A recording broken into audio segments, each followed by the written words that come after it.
What's up, gamer boys and gamer girl? Are you ready to get sad?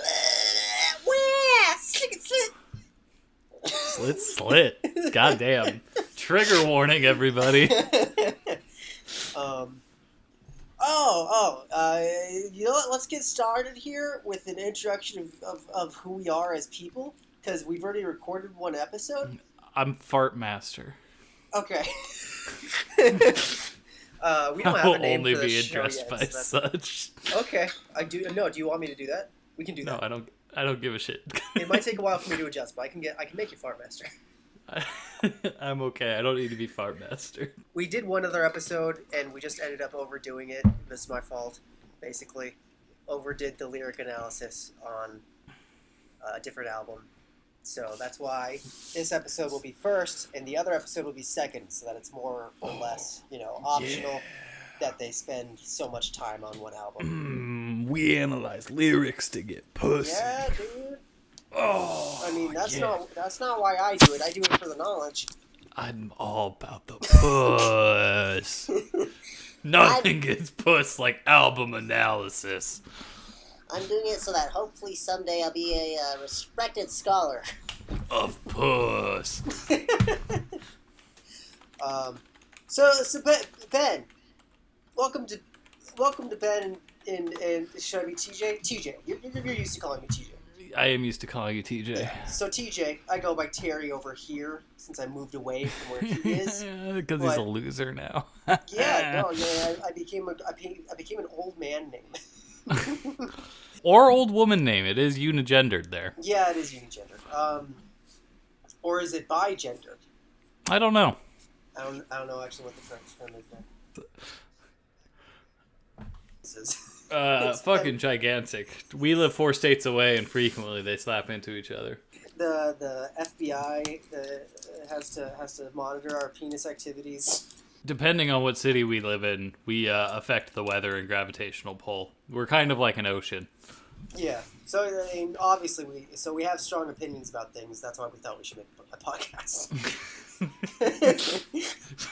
What does that have to do with our dicks, man? Just because we come from such an interesting perspective that people wouldn't consider. Like, wow, what is it like to have such a big dick?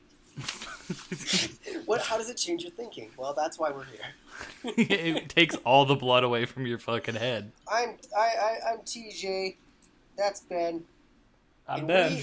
We are fucking losers. We'll name this later. What about music for losers? I like music that. Music for losers? That could be all right. I don't know. The name choosing gets complicated. It does. Like. But yeah, what do we do? What are our jobs? But like vaguely, so that nobody can hunt us down. I'm pretty much a loser, I guess. I guess Ben kind of nailed that one. Yeah, music for losers, dude. It's the most accurate name. Listen to music a lot. I like to write stuff. You like the white stuff? Oh, I like to write stuff. You always hear what you want. Look, man. You can talk to me. He's always asking for my white stuff. I'm a fucking boring bozo, so I have a lot of boring bozo opinions about lots of this boring bozo bullshit. Shit. Yeah, dude. Yeah. And my job is I work a night shift at a call center. It's a weird job, but for the most part, I just sit around fucking reading or listening to bozo music or watching bozo movies. Just being a bozo all day. So I'm a professional slacker. Yeah. Should I note that I'm a Christian? It actually does kind of warp into a lot of stories lately. I don't know, man. How do you think that will alienate people? Yeah, that's the thing is it would alienate, I feel like, a lot of our particular base. But it's going to come up, though, also. Let it come up naturally, maybe? Yeah. Okay. Be vague about it. Be vague about it? Well, I want to be specific later if it's relevant. Okay. Relevant enough. I don't know. Unfortunately, it's a part of me now, Ben. We got to cope with it somehow. The Lord's a part of you. We got to cope with it somehow. It's hard, man. He got all up in me. I think I'm good at it, though. I remember my God-hating TJ. Yeah, I was rereading one of this absolutely blasphemous short film script I wrote once, and it's hilarious. God butt rapes me inside of it. That's something, man. And he yells at me to part thine cheeks like the Red Seas. God damn. But Do you think he's forgiven you? yeah, I mean, yeah. Come on, he'll forgive me every time I try to get up on him. You know, I'm always trying to get him to put it in. That's weird. I'm taking my shirt off. One it's not so weird once you're in it. You know, don't knock it till you try it. There we go. Now I'm half naked. Okay. It's like hypno cuckold porn, but better. Cuckold? You're cuckolding God?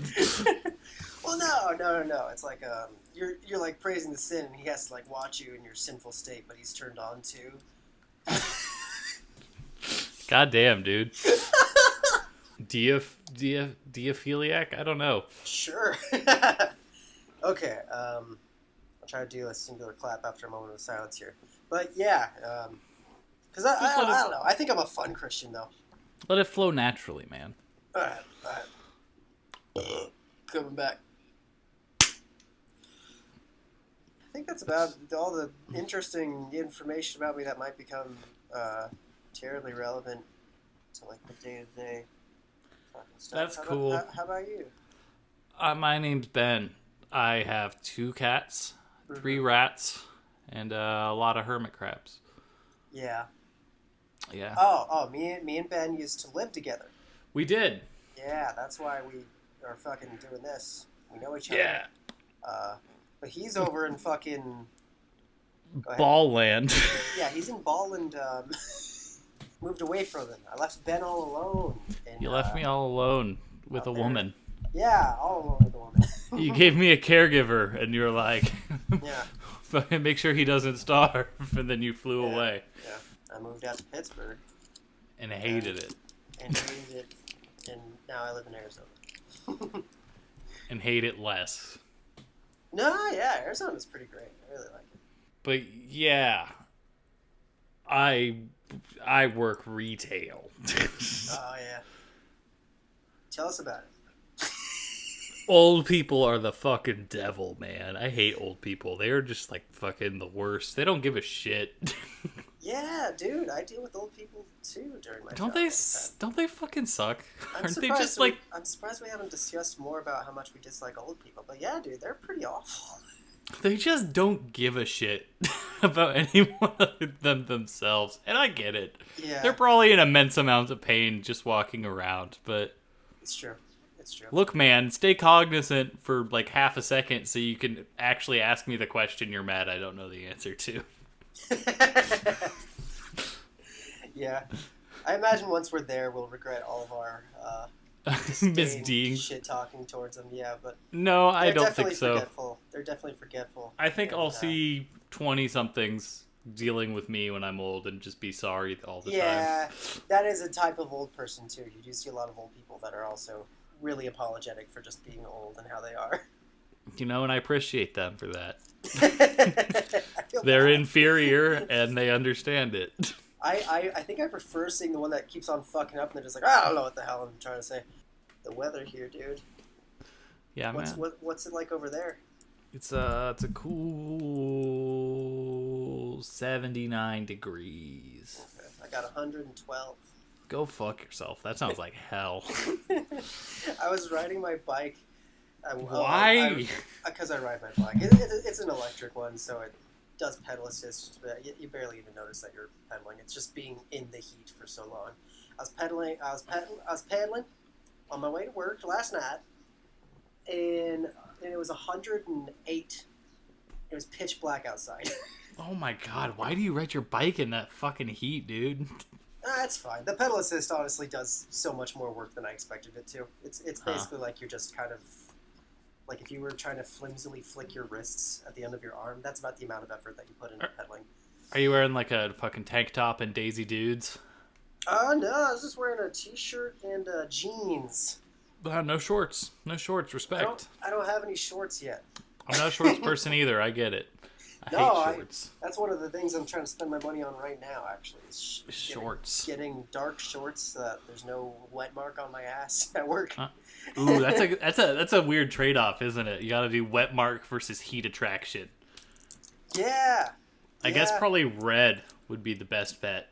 Oh no, black. Black absorbs the most heat. Oh, I though, see what dog. you're saying. Yeah, it does. Yeah. It's really fractional though. I actually did some research on that. It's really overhyped. It doesn't pull that much more. It's much more about the material that you're wearing. I'm trying to get sweat wicking black stuff. Are you like basketball shorts or like? No, I'll try to get a little fashionable. Look like I'm wearing a Dickies or something.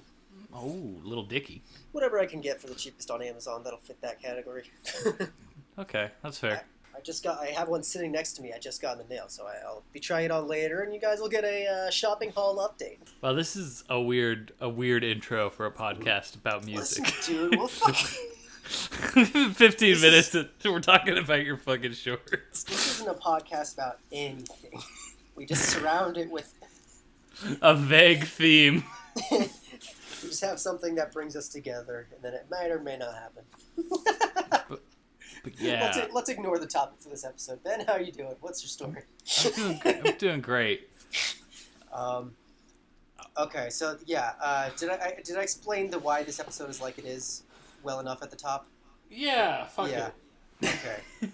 Because we didn't have like an introduction to who we are or anything at all in the other one. They don't just get to know us over time, our personalities, our sweet, sweet, joyous personalities. No, I don't think so. You gotta have a segment. But what if then we have to do that every episode? No! Do you want to tell them the story of how we met? We were subletting the same apartment. It was my ex-girlfriend. Not my ex-girlfriend, my girlfriend's ex-apartment. Current girlfriend's ex-apartment. Yes, there we go. I knew her, and I was fucking having to live with my mom at the time because I fucking had a whole situation. So fucktown where I went to college, and I ended up not being able to get a place because I had no credit history. So I had to go back to living with my mom. And she was like, "Hey, doesn't it suck living with your mom? I'm out of my apartment." So I was like, I'll stay over with fucking in here. And then she's like, "Oh, by the way, is it cool if my boyfriend stays in there too?" And I was like, I guess. No, that's not even a joke. I'm not sure if we ever talked about that. I was like, No. I had already agreed that I wanted to stay there. And then she brought it up afterwards. I was like, I don't want to turn it back though. It still sounds more appealing, but I don't really want to meet this fucking guy. And then you had these crates of albums, and one day we at first we didn't like talk very much at all. Yeah. One day we started talking about music, and Minutemen came up, and it was all love from there. I remember actually very distinctly you were cleaning the bathtub and you were listening to Doubles Nickels on the Dime, and I just gotten home from work and I was just started singing along very loudly and obnoxiously as you were cleaning the bathtub. That's good. That's funny. I do remember watching that bathtub, oddly enough. His girlfriend's fucking mess. Yeah, they were very thankful for that. Something we just leave it in silence and then be like an angry tone. No, I don't get angry, TJ. You know this. Yeah. I'm a very relaxed individual. I don't know, man. We'll see. When have you seen me angry? I don't know. I'm trying to think. I think I've seen you. Well, gaming definitely but okay. It's pretty mild. Yeah, that's tame. Yeah. I don't get angry at the god or the world. Yeah, you get angry at old people. I do, but it's very self-contained. I know how to contain that hatred or talk to other coworkers about it and be like, God, I wish they would just have a heart attack in the store. Okay, that's good. You want to witness it. Yeah, no, because they can't ask me to go back to work after that. Like, I have to get the rest of the day off, and at least that old person would have died for something. Yeah. And then you'll be able to pour some out. You'll be able to pour some out at home for him. That's fucking dark. I didn't mean that, people. I don't think you mean that. Yeah, I've had to hear a few people die. Yeah, over on the calls. Yeah. That's fucking dark. That's fucked up, dude. No, I don't know if they die. I've heard them like going through health problems and calling the ambulance, and like they start becoming non-responsive as the call goes on. It's pretty dark. Anyway, sorry. I just wanted to. That's fucked up, dude. Do you just like do you get to take 5 after that, or does your boss keep making you work? Honestly, I haven't found it too affecting. I realized it was going to be a part of the job. Teeth like God's shoe shine. Let's go. No, I'm just kidding. Oh, what? So, They don't even. I'm just kidding. Oh yeah, so I had a name for that whole part where we were just introducing ourselves. What's it called? It's called "It's All Nice on Icebreakers." Oh, that was good. I got my styrofoam boots on and I'm drowning upside down. It sounds like a very positive thing, right? Yeah, it does. Hi, nice to meet you. Hi, I have styrofoam boots on and I'm drowning upside down. It's a good icebreaker, man. People know exactly what you're about if you say that one. They either know you're about Modest Mouse or they know you're a depressing person who likes to speak in metaphor. They either know they want to talk to you or they never want to talk to you. The premise for this show is that we're going to be making each other... We're going to choose a theme, take turns choosing theme episode by episode, roughly. And then we're gonna make each other listen to an album about the theme or within the theme. Yeah, we both get a pick. And, we pick one each. Yep. And so this last one was just he was just fucking shoving Modest Mouse in my face. Yep, it was worth it. And I just looked up similar bands to Modest Mouse, and I was like, you'll hear it in the next episode. I was confused, and I chose a different one. The other one though is Sunny Day Real Estate's Diary, which we just did far too well. That's what I'll say. I'm amazed we didn't pick Built to Spill, but I think it's because then.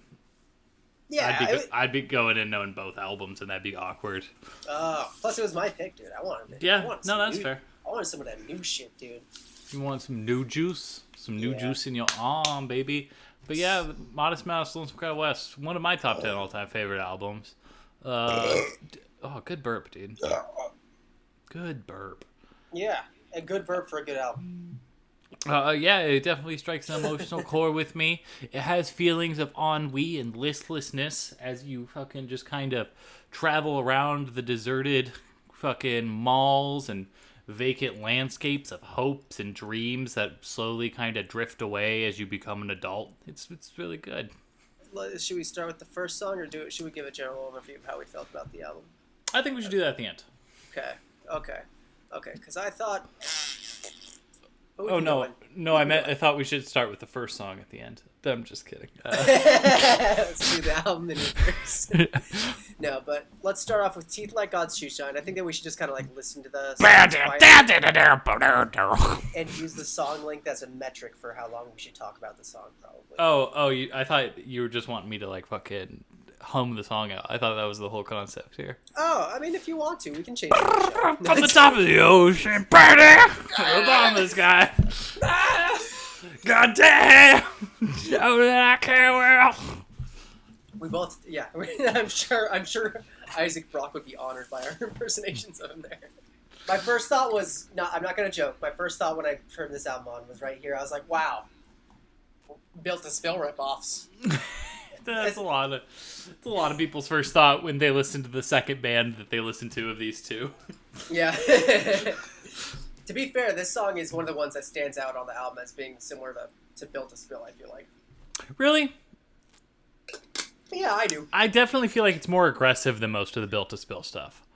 I mean, I think it sounds similar to the aggressive Built to Spill stuff. Yeah. So what stands out to you about this song? He says things like, I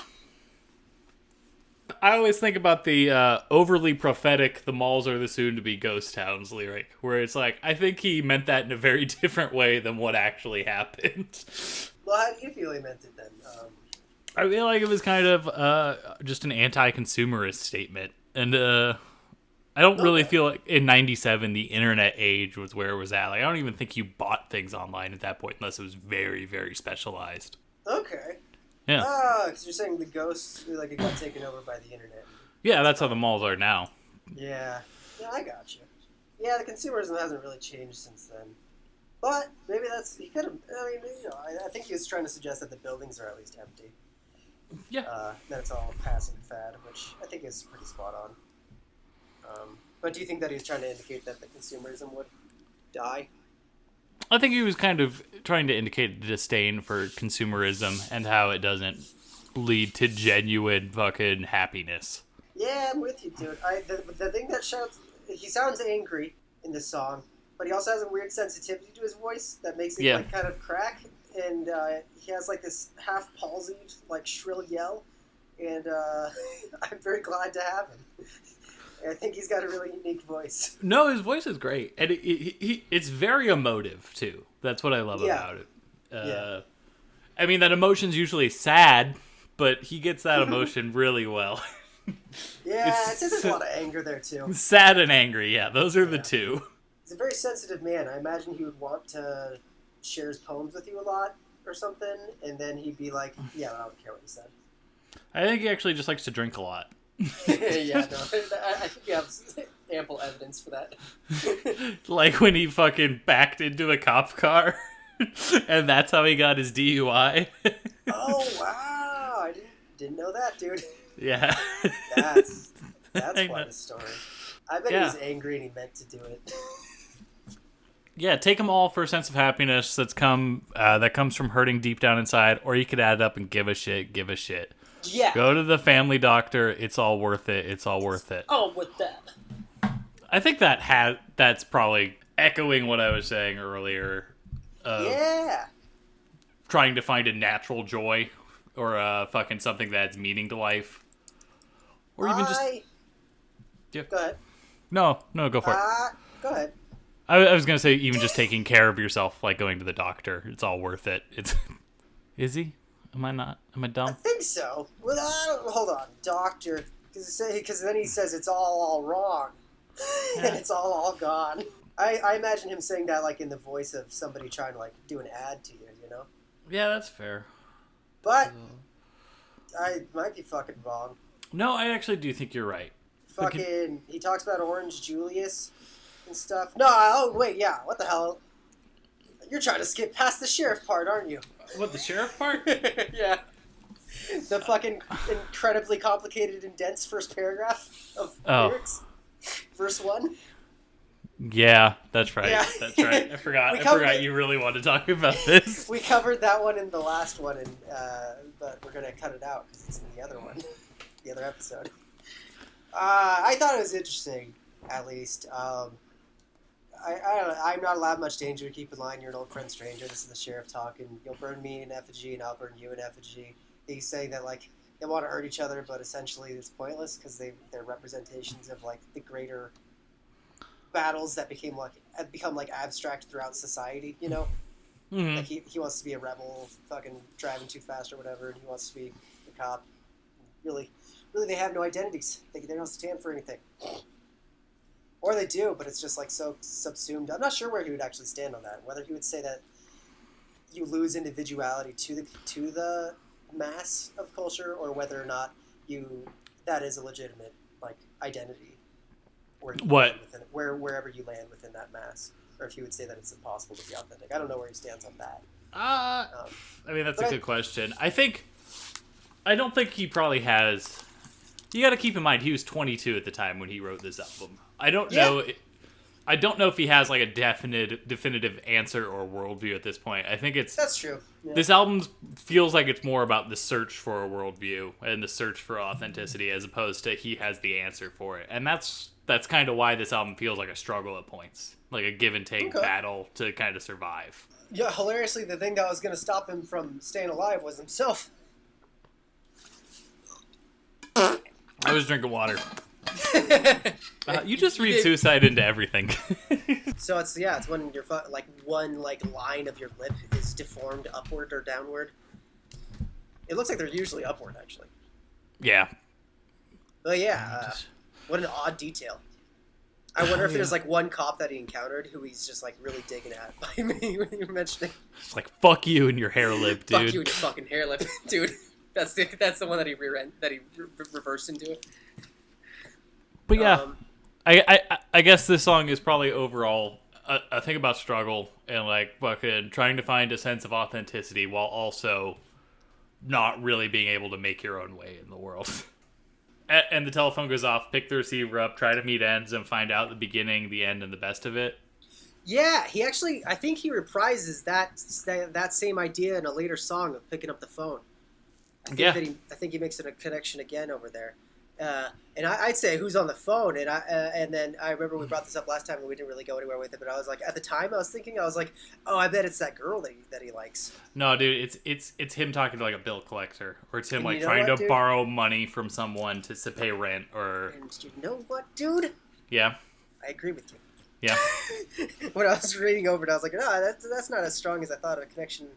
I thought there was something that supported me in that, but I didn't see anything the second time going over this album. Okay, so that boy got bit by the by the rattlesnake, and so he's like, now he's possibly dying, and then it seems like Isaac Brock here, he's laughing. He says, that boy fell down on his hair lip.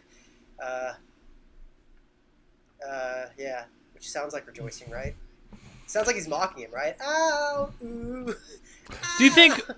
Well, if we're reading into your metaphor, and that's the sheriff is the boy who fell down on his hair lip, is he calling like the sheriff childish? Is he fucking saying that like people are attracted to this position of power from some fucking boyhood need for power? Maybe. I thought it was just kind of like a generally demeaning way that somebody from like the West might refer to somebody that they have disdain for. That boy fell down on his hair lip, and he's gonna die. Okay, cool. Oh, if you combat your conscience.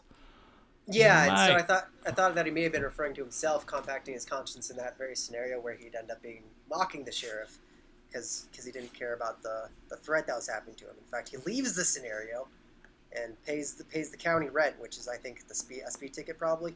Yeah. If you could bottle and sell your conscience, Ben, I wanted to pose that question to you. Do you think that you would?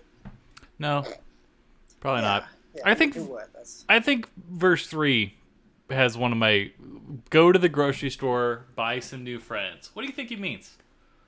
Yeah, I think that I think it's booze or cigarettes. Yeah, I agree. I think that it's I think for him it's mostly booze, and that he's equating it to all of his relationships. That you get to figure out the beginning, the end, and the best of it, as he says, and it's a replacement for all the inauthentic relationships that he thinks he has with people. He has a very authentic relationship with alcohol instead. Yeah, I think that's where it comes from. That's what I think he's trying to say. And what do you think? I guess this is probably the last thing. What do you think the man with teeth like shoe shines about? Oh, I have a stronger opinion on this now. Actually, I think that he's. I think it's like power, just a general thing that like rules everyone. With teeth at least, and then God's shoe shine. I think he's talking about the brand. You brought that up last time. Sparkles, shimmers, and shines. Yeah, and it comes from people praising you, the shoe shine aspect. So I think it's everybody inside of the store. Here it is inside the store, just the brands here. Okay. I guess inside the Orange Julius, or roughly around that area. Oh yeah, and funnily enough, they're all going to do that. These sparkles, shimmers, and shines. They're all going to have Orange Julius with thick syrup and fuck up their own teeth. Oh damn, that's a good one. That's actually really good. I like that. It's fucking empty promises. I get it. Okay. Yeah. Okay, I think that's everything that I had on that song. Heart cooks brain. Ready? 1, 2, 3, go. Fuck. I love his vocal delivery at the start of the song. I don't know why. I do as well. Like the background sort of. Yeah. Landmines. I like that. Guitar riff I love. It sounds so fucking fun and borderline math rock. I would love to play it. And I know we have diverging opinions here, but I love the scratching, man. The turntables is so good. No, it's almost as good as Linkin Park. Oh, I thought you... Oh, fuck you. It works so well. I think it works all right. I never realized how much I really like the guitar riff. It really overwhelms how much I dislike the DJ scratching. It pulls me right back in. What can you do? Some people like a thing, some people don't like a thing. It's there. Yeah, we're all different. What can you do about it? I think I think it sticks out across the whole album as the one weird choice. Like I feel like that's the only time where it's like, well, what the fuck is that doing there? Yeah, that's fair, and which is crazy for an album that experiments with the genre as much as this one does. That that's the choice that sticks out. Like there's fucking, you got country rock going on here. You got kind of like a groovy, funky thing going on with a lounge theme, closing time. Sure, yeah. You got a real punk thing with Shitlock. Yeah. Yeah, and but then- they're all, those are all at least rock things. Yeah, that's fair. The fuck is a DJ Scratch doing here, man? But I feel like this song is a fairly straightforward message. This song does seem pretty straightforward. Now, Ben, we did discuss it, and we were I was kind of confused. You were like, I think you're trying to read too much into it, but I was like, I feel like there should be something to read into there. I have landed on something. Yeah, what did you land on? Why is he putting the themes of heart versus brain, absence versus thin air, and landmines all next to each other? Is a question that I wrote. What verse is that? They're all over the place. I mean, it starts off with the walking and the landmines. I mean, just putting them all in this song is next to each other, you know? From a landmine, it's a coal mine, it's a bad thought. Well, that makes sense. Like Bad thought! like fucking tripping over a bad thought in your head can cause you to spiral. And it's very much so like the song's talking about how his emotions rule his logic most of the time. My brain's the burger and my heart's the coal. Come on, it's very... And it's a coal mine, so it's like your brain is full of bad thoughts, I guess. It's weird having that right next to landmines. Yeah, landmine, coal mine. Because landmine makes it sound like you trip over it, and coal mine makes it sound like you're digging for it. Which I guess, everyone probably does both things. Yeah. I was thinking that the land, that it's just, I was thinking that it was similar to the absence versus thin air and the heart versus brain, where there's nothing there, but because there's space there, it's like dangerous. Like it can't have landmines. Okay, here's what I was trying. That essentially, like the West, you see desert, Yeah. But as we like continue expanding and everything, those areas get filled up with a bunch of fucking bullshit, irrigation like all over the place. And he says landmine, I think, to say that there's like an invisible danger that's there. Then I think he says coal mine just to draw a parallel to coal. Just because coal he talks about a lot. I'd say that's like the main thing that he's talking about through the album in a subtle way.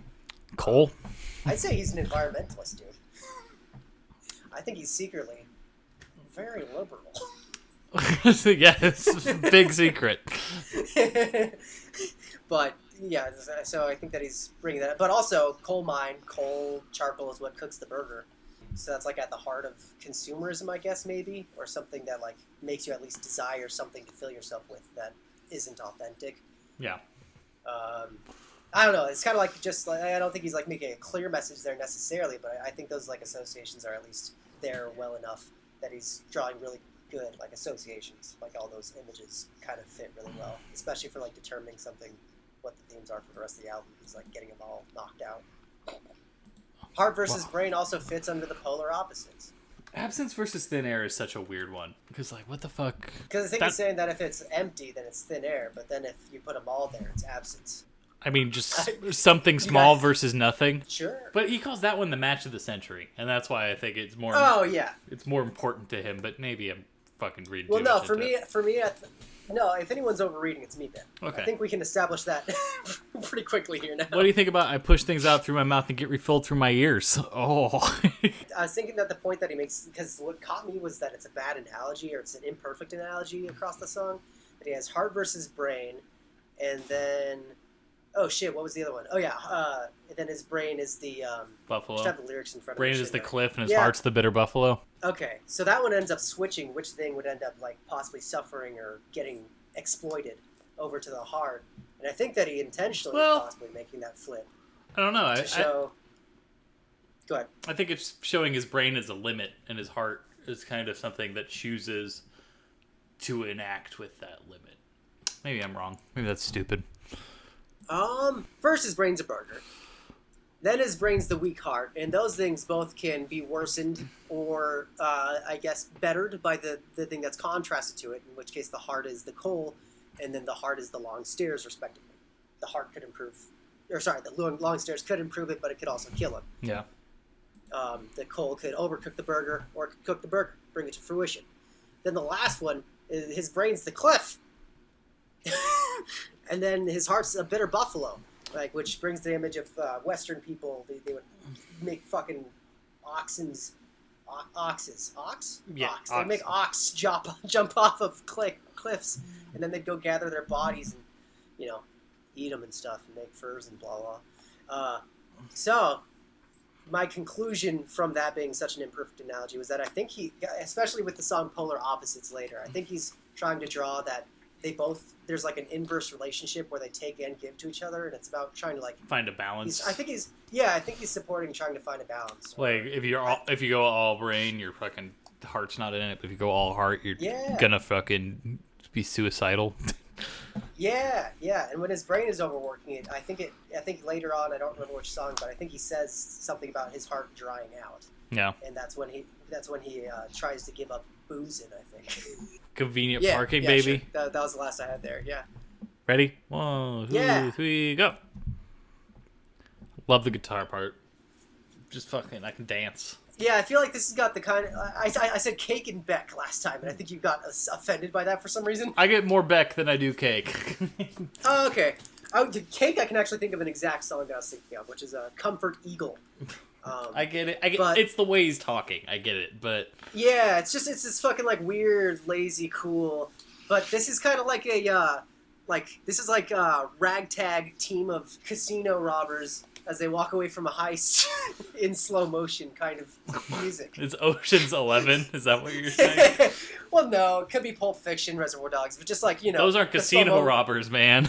I know. I was very specific. But, the general criminal gang smoking cigarettes, walking away from something badass they just did.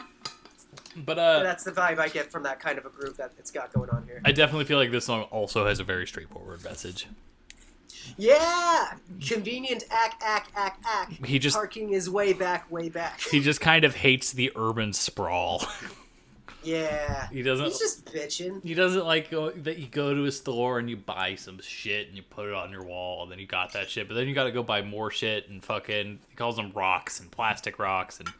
You gotta have places to sell and store them, and it's a lot like George Carlin's Stuff bit. Okay. I don't actually know that bit. You don't know the George Carlin Stuff bit? Okay, it's really good. Yeah, not offhand. But I'd say that's also, again, drawing the parallel to coal, the rock that produces the stuff. Yeah. I think... not the only connection that I think is probably... I don't think it's an environmental thing. I honestly do think it's a consumerism thing more so.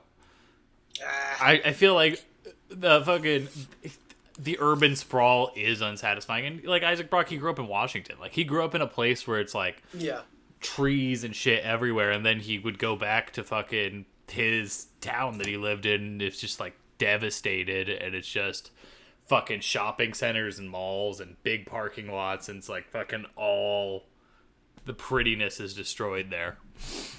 Yeah, I agree. The reason I guess I draw the stronger thing towards environmentalism is because he mentions oxygen other points in the album. We need oxygen to breathe. And he seems to be indicating that like the opposite of oxygen and losing it is a struggle that is a big part of his life. I feel like which I think it would be an abstract way of saying that he's making the environmental argument, but I think that argument would stand. It would stand through metaphor though. Yeah. Well, aren't you feeling real dirty sitting in this parking lot, waiting to go on the big bleed out onto the highways? Weird phrasing. Parking is way back. Yeah, the convenient parking is way back, way back. Yeah. I know what he means, at least. Definitely redundant, though. The song goes on. I think it repeats. Oh, no, and we've discovered... We just saw the meaning, but thank God it is such a fun guitar riff to listen to that I could listen to this song for its entire length. Yeah, fair. Yeah, I haven't had trouble like listening to it in full or anything. I was like, I wish there were more lyrics. Yeah, no, which I guess is a good place to be at. Yeah, it's better that than fucking too many. In fact, he even sounds himself. Let's go to 313 if you can. Are you able to do that? Where am I? I'm at 358. Let me get there. Let's go to 313 because I feel like his own vocal delivery is showing like 13. He himself is. Okay, yeah. I'm at 311. Like I was saying, that sounds like the way that I would try to change the like meter of something that I'm saying if it was super repetitive. Yeah, that's fair. Like in a way of pointing out how like annoying it is, and I think that's like him trying to stress also how annoying all the stuff is. No, that's absolutely. Second through the parking lot. No, I think actually that's a good point. Is the repetition's kind of used as a parallel, like the repetition of a life living in a place like this. It's like, you're living the same shit every day, so he's gonna sing the same shit every verse. Oh, and then that guitar there is so good. Yeah, just guitar through the whole song. But yeah, I really like when it starts going off with the. It's like the most obnoxious guitar interlude. but yeah, I think the lack of lyrics in the song is actually a statement in and of itself. Yeah, I can agree. I can agree with that. So you I want like that. you want to move on to Lounge? Lounge closing time. Fucking love this guitar part. Fucking the guitar intro to the song is my fucking favorite. It's just this guitar part is so good. Very beach vibes to me. And then the bass kind of comes in with a Yola Tango-y vibe to it. Yeah. I was still getting beach vibe, but yeah, it's like Yola Tango beach vibe. And then Isaac Brock just screams over it about... Yeah. It's all relaxed. Ah! Talking with a syllable lisp. Yeah, the syllable lisp was interesting to note, kind of, just because he has a syllable lisp. He's got a girlfriend out of the city. He knows he likes her. She thinks she is pretty. She thinks she's pretty? He thinks she's pretty. Very fucking pavement, dude. Oh, totally. And the way the guitar and the fucking bass play off each other. I guess so, yeah. What would you call that? Is that a first verse? I guess that's probably a verse. Whenever it makes its first major shift. Because the chorus is, she's going to the cinematographer, everyone knows he's really pornographer. Because the girlfriend now part is when I feel like it's so totally pavement. The bang, ding, ding, ding, Doom. ding, ding, ding, ding, Oh. ding. That's where you get the pavement? I get the pavement vibes in the first one, but I see what you're talking about. Oh, okay. So, who's the cinematographer that's really a pornographer, TJ? Some dick. Yeah. Yeah. What do you think about his girlfriend out of the city? Is she real? Yeah, I think so. He talks about her later. How do you know that's her? May not be. But he's got a girlfriend now. I think she's out of the city is an important note, because then she's not part of that whole culture there. But She's not part of the whole scene. There's a suggestion that the whole scene that he's finding her in here heavily might be similar to an addiction. You know what? I feel like this is actually, when you look at it, it's closing time. They're in a lounge. He's probably just telling a story of what happened. He's probably just a regular at this bar, and he's fucking seeing what's going around with these people. He's friends with the fellow regulars. Does that make sense? Interesting. Does that make sense? No, it makes sense. I can see where you're going. You are so hot. I would like to steal your digits, and I'm so hung up on it. I would like to move away from it. We are so caught up with things, and we should really pull each other's triggers, and I'm off like that. That sounds like him wanting to approach a girl at a bar. I think it's the girl that he ends up liking out of the city, though. You think it's the girl he ends up liking out of the city? What's she doing at the bar in the city? Because fucking, I don't know. She was there. Okay, that's fair. It also could be that the girlfriend is from the city. Or maybe he's cheating on the girlfriend. Yeah, I guess that could be the thing. I just think with the fact that there's somebody that could be a cinematographer and he's really a pornographer, he's really excited. I know I like her. I think she is pretty. Yeah. I know I like her. Not I like her. I know I like her. Like he's trying to convince himself. Versus in the first verse where he's talking about, you are so hot, I would like to steal your digits. Maybe the bridge is the second bridge, or no, just the bridge, is a comeback to him trying to talk himself out of going to talk to this chick at the bar, reminding himself he has a girlfriend. I don't know. What do you think, man? I'm trying to read too much into it. I don't understand what you're trying to say exactly, but what would be the bridge to talking to the girl that's at he's gonna cheat on her? So the verse is the verse, okay. Okay, so you are so hot. So he has the girlfriend. We're in my landscape right now. He's at the bar. Okay. He's a regular bar at this bar in the city. He sees a girl who is so hot. He wants Excuse me, he's at the dance and grind. You're in my world, and he's just a regular here. He just goes here to drink, and he sees this hot girl there, and he's like, I want to steal her digits. I want to take her home, and I want to bone her. And then we get the second chorus, and then it goes to the bridge after that, where he's saying, I've got a girlfriend out of the city. I know I like her. I think she's pretty. Where he's convincing himself. Oh, I can see that. Yeah. Okay. That makes sense? Yeah. Yeah, that's that's him literally sitting there like, no, I've got a girlfriend. Yeah, exactly. I know I like her.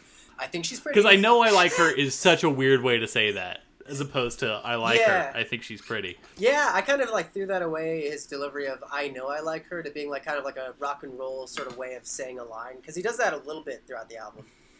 Saying things like, you know, or like, yeah, now. Like he'll do like some of those things. Do you know what I'm trying to say? And then what I'm saying, sorry, and then what I'm saying kind of ties into my brain's the burger and my heart's the charcoal. Like, his fucking brain is telling him he has his girlfriend out of the city, but his heart's like, I want to bone that bitch at the bar. And that's why that line gets reprieved. Interesting. No, I can see that. Yeah, definitely it's a popular interpretation that this is a drug-related song, though. And I think there's like a subtle possibility to that, The but porcupine thing? It's not made explicitly, oddly enough. Yeah, to do the twist, everybody was feeling high. She's being exploited. Everybody's feeling fine. She's syllableless, so she could be high or just like speaking really shitty. So sometimes like a high. I forgot my Gotta get the twist.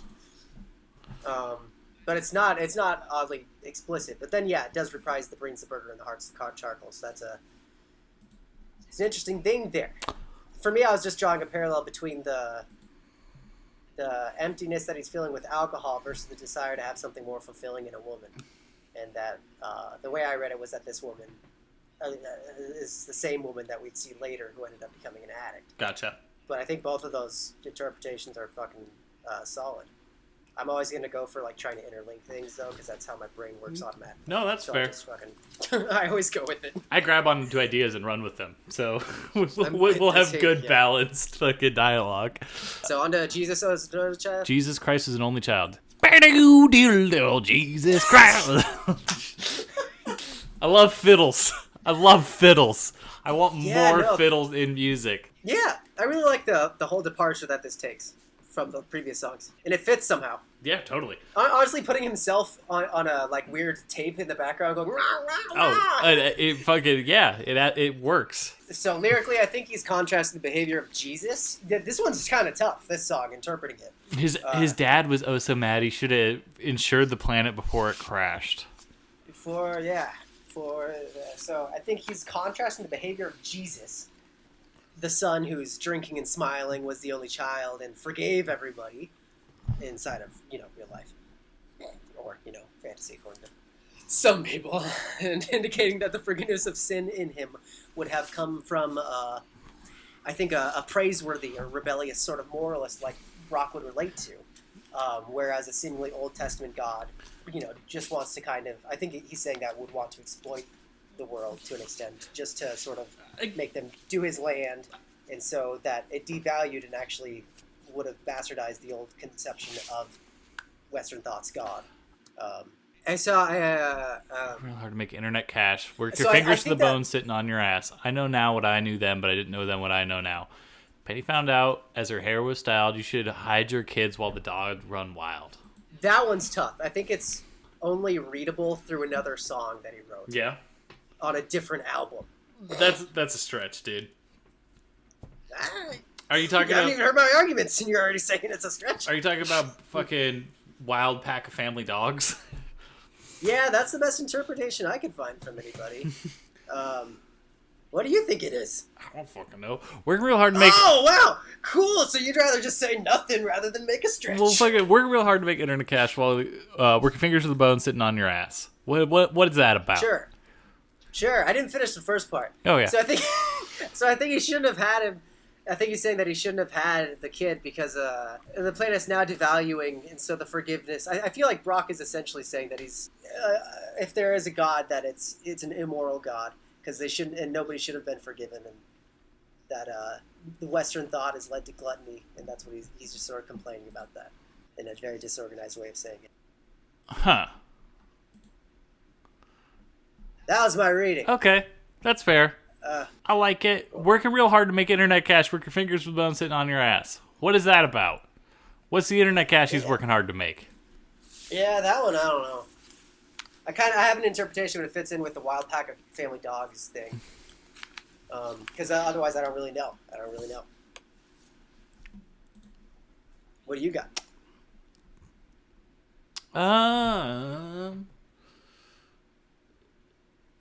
I knew now and I knew then, but I didn't know then what I know now.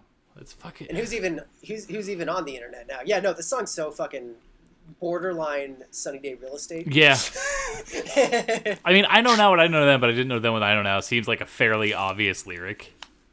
Yeah. Do you want to hear the arguments for the wild pack of family dogs? Yeah, let's hear it. Okay. I guess I didn't like it at first because it wasn't even the top liked interpretation on songmeanings.org. But somebody mentioned it, and so I read into it, and I was like, oh, I think that actually does kind of fit.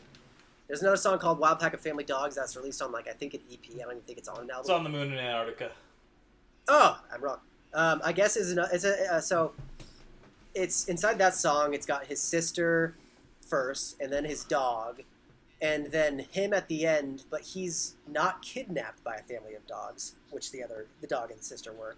But he is personally waiting to be kidnapped. Like he's trying to get kidnapped, and the family of dog. Then he dies, and then the family dogs take him up to heaven, which I have no idea what the fuck. But all dogs go to heaven. But no matter what it is, I think the implication seems to be that there's bad parenting happening, roughly, and that whether it's from neglect or overbearing, I don't think you can really tell. But inside of that other song, his dad loses his job, and Isaac Brock has a history of his mom being really crazy religious, and he's stated that he's basically atheist. He says it later in the song also. So I think it's just trying to show, like, roughly... I think something probably traumatic happened with dogs in his family. I don't know. But there's something going on here just to indicate bad parenting. So I think he's just trying to draw a parallel there between his parenting and the way that his parents were, the same way that he sees Jesus Christ in comparison to the old God. Okay. I want to move... Oh, yeah. Penny could have been the mom while the kids were... Oh, yeah, so you should hide your kids while the dogs run wild. And inside the other song, the dogs took kids. Well, parents were busy. Do the cockroach. Sure.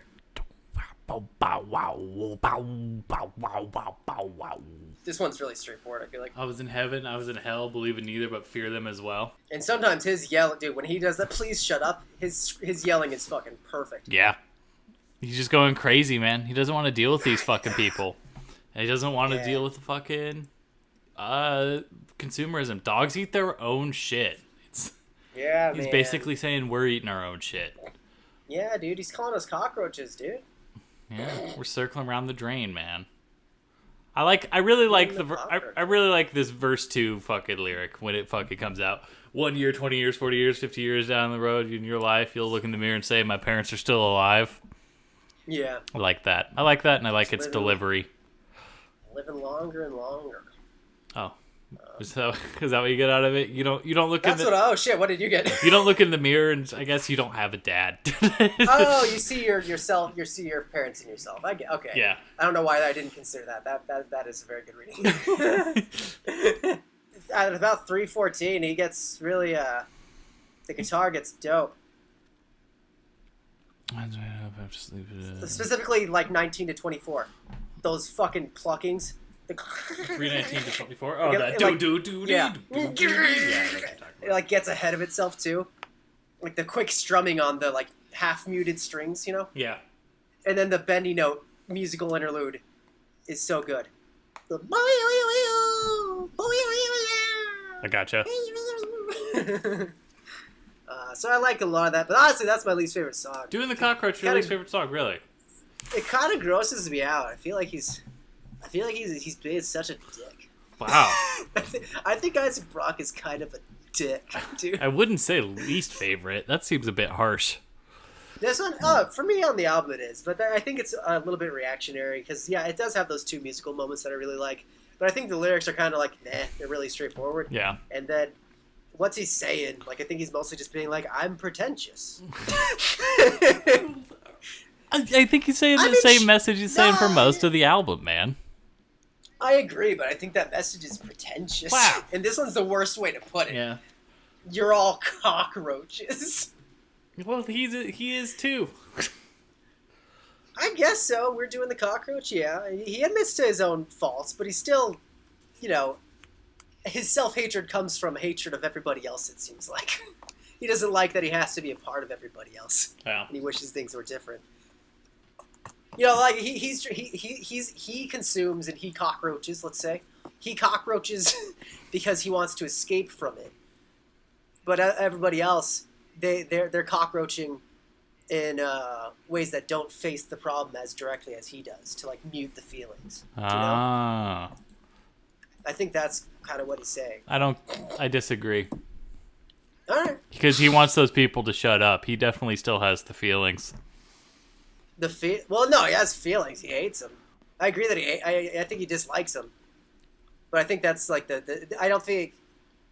I'd say that what he identifies with his dislike of everybody's consumerism, and I think that's what makes him feel like he's so set apart from everybody. Because everybody else is out there trying to express who they are by fucking just doing dumb consumerist shit that isn't real, dude. And he's trying to express who he is by drinking all the time. That's kind of how I feel like that's kind of all that he has left. Okay. Know? That's kind of how I read it. But he definitely thinks he's better than other people. I think I can say that with confidence. Okay, I mean, that's fair. I get it. No. If you do disagree with that later, you can. I that's definitely been my reading throughout the whole album, is that he's kind of pretentious. Let's go to Cowboy Dan. My ding ding winner best track on the album, Cowboy Dan. I think it's either my first or second. I can't quite make up my mind. Okay. There's actually a three-way probably tie. I'm not sure. Have we touched over any of them yet, or is Cowboy Dan the first one? Cowboy Dan's the first one. Oh, damn. So you like the back half of this album. Yeah, I guess so. Okay, cool. Cowboy Dan. It's a good fucking song. I love just the fucking tambourine or fucking spur. I don't know what it is, but it's so good. Yeah, probably a tambourine. So fucking good. Is it a spur? That's like the boot thing, right? Yeah. Yeah. It's cool. I hope it is a spur. I take it back. Well, I think that's definitely what they're fucking trying to mimic with, like, the imagery of, like, a cowboy. Yeah, definitely. Or rattling, like a rattlesnake. Yeah. But yeah, the sounds of desert stuff. It's like this song and the next song are ties for me for possibly top ones. This one I definitely like more than Trailer Trash, actually. Yeah. Yeah, I can see that difference. But the titular line is so good. What line? Like that actually includes the Cowboy Dan. That Cowboy Dan is a major player in the cowboy scene. He goes to the reservation, drinks, and gets mean. He's gonna start a war, man. So good. I just love the idea of a cowboy scene. I honestly, just this whole first verse is so fun to listen to. Just like the imagery of it is so cool. And the fucking good. Just he hops in his pickup, puts the pedal to the floor, and says, "I've got mine, but I want more." It's like, so cool. Really yeah, and I love that he's a cowboy, but he's fucking driving a pickup. Also, I think that's modern cowboy shit, man. No, it is. I like it a lot. So he fires the rifle at the sky and says, "God, if I have to die, you will have to die." So he hates the city life. So he goes out into the desert and shoots at the sky. He goes out to the reservation, actually. So yeah. So he's going to kind of like where their god space is in my mind. Like that to me, that's him going and shooting at their god to start the war. He didn't move to the city. The city moved to me, and I want out desperately. Yeah, dude. He hates the fucking city life. But even when he's outside of the city, he's still fucking challenging God. Like, it's still like the emptiness is there regardless of whether the city's there or not. Yeah, that's a good way to put it. Because I was thinking there was a contradiction that I just created. Because if he left the city and then wanted to like go to war with God, then it would seem like that the message would be that he'd be trying to commercialize the area that isn't commercialized. But obviously not if the city moved to him. Yeah, he just his area lived and grew up. And he's a fucking cowboy. Yeah, do you think so? You think he's talking to himself? He's Cowboy Dan, Isaac. Also, what a weird name. Can we just stop for a moment? Isaac? Isaac Brock is a weird name. It is a weird name. It sounds like a Pokemon. Yeah, Isaac Brock. Isaac Brock. Isaac Brock. Can't get that engine turned over. Can't do it, not even if sober. It's like getting the things moving. It's a good thing for an engine to get turned over. No, not even if sober. Yeah, can't do it. He sucks. So it's obviously going to drink because he can't even do it if he's sober. Yeah. Lots of drinking. Can't get that engine turned over, not even if sober. Okay. But now the bridge. Fucking love the bridge. Fucking. Yeah. If it wasn't for the bridge, I don't think this would be my favorite song, even though I think I like the other part more. You know, yeah, I like the other part a lot more. But I love. But I do like the. just the fucking contrast it has to the rest of the song works so good. It works as a metaphor just in the tone. Yeah. And lyrics are all pretty there. How do you feel about these lyrics? Okay. I mean, this is where he brings up a lot of the shit about oxygen, which famously, burning coal seems to hurt. Yeah, but he also initiates it with standing in the tall grass thinking nothing. Yeah, but the tall grass produces oxygen. That's fair, but he's thinking nothing. I feel like... Yeah, thinking nothing is good. You know, I think oxygen to breathe is just like such a self-explanatory thing that it's just... It's there. It's such an obvious fact. You know what? I would bet that's the thin air that he's contrasting to... Absence. Absence. Yeah. Lack of thought versus... The overwhelming amount of consumer choices and... Lack of thought versus and... fairly empty thoughts. Yeah. The excess of possibilities and things to do to fill your time versus just not doing anything and relaxing out in the fucking grass. Yeah, I can see that. But let's talk about these 3 lines here that I know you're ready to talk about. Every time you think you're walking, you're just moving the ground. And then every time you're talking, you're just moving your mouth. Every time you're looking, you're just looking down. You got some Taoist shit, man. Yeah. So it's like you're the impermanent thing and the other thing isn't moving? Yeah. Is that what you mean? Okay. I could see that. Yeah. And every time that you're looking, you're just looking down. I think it's... I read this at first as sort of just an insulting way of saying, like, you're kind of pretending that you're doing stuff, but the only thing that's real is that you're experience. In this space. Yeah. Yeah. And so you're always looking down by ignoring that you're not, like, in this space and relaxing and being in the moment or in Zen or something, you know. Every time you think you're talking, you're just moving your mouth. I mean, that's obvious. It's like fucking no one really has anything to say that's gonna be that important. Yeah. Every time you're walking, you're just moving the ground. It's just it's a perspective shifter. Okay. And then Yeah. second verse. Same thing, but fucking so cool still. I love the way that he delivers this whole part, dude. It's so child sing-songy. Oh, yeah. Well, Cameron is a major player in the galaxy. That's got to be, like, the most fun thing to sing along with on the album. Yeah, and just with that fucking tambourine in the background, it's like, fucking, you can pump your fist in a perfect rhythm, and it's so great. Yeah. And then the fucking musical breakdown at the end, I love. Oh, and I love the production on this song. Oh, yeah. Because they I guess, kind of went across some producers on a couple songs, but I don't know which ones. So did I mention that their bartender has a credit in the fucking album liners as a band member? Not in this episode. He did last time, but yeah. I love that. Do you think that they just had a bartender just sitting in the studio? I hope so. Yeah. That's how I've always imagined it, and I don't want to Google it, so that's proven wrong. So trailer trash, I guess. Song's pretty. This one's pretty damn Built to Spill sounding too. Yes, this is the most Built to Spill I would say on the album. Yeah, okay. Yeah, it seems like he's kind of talking down to the lower class in a way, but also shows his own self-hatred to contrast it. Yeah, so I mean, it's like clearly this is what he grew up in. But pretty harsh also. Yeah. I think lyrically this is really great, even though it's not as dense as other songs or challenging or thing, because I feel like it accomplishes a lot of his themes without being such a clear-cut ass and without being, you know, overcomplicated. Like, it's more of like actually like, oh yeah, you just achieved like a message really with clarity.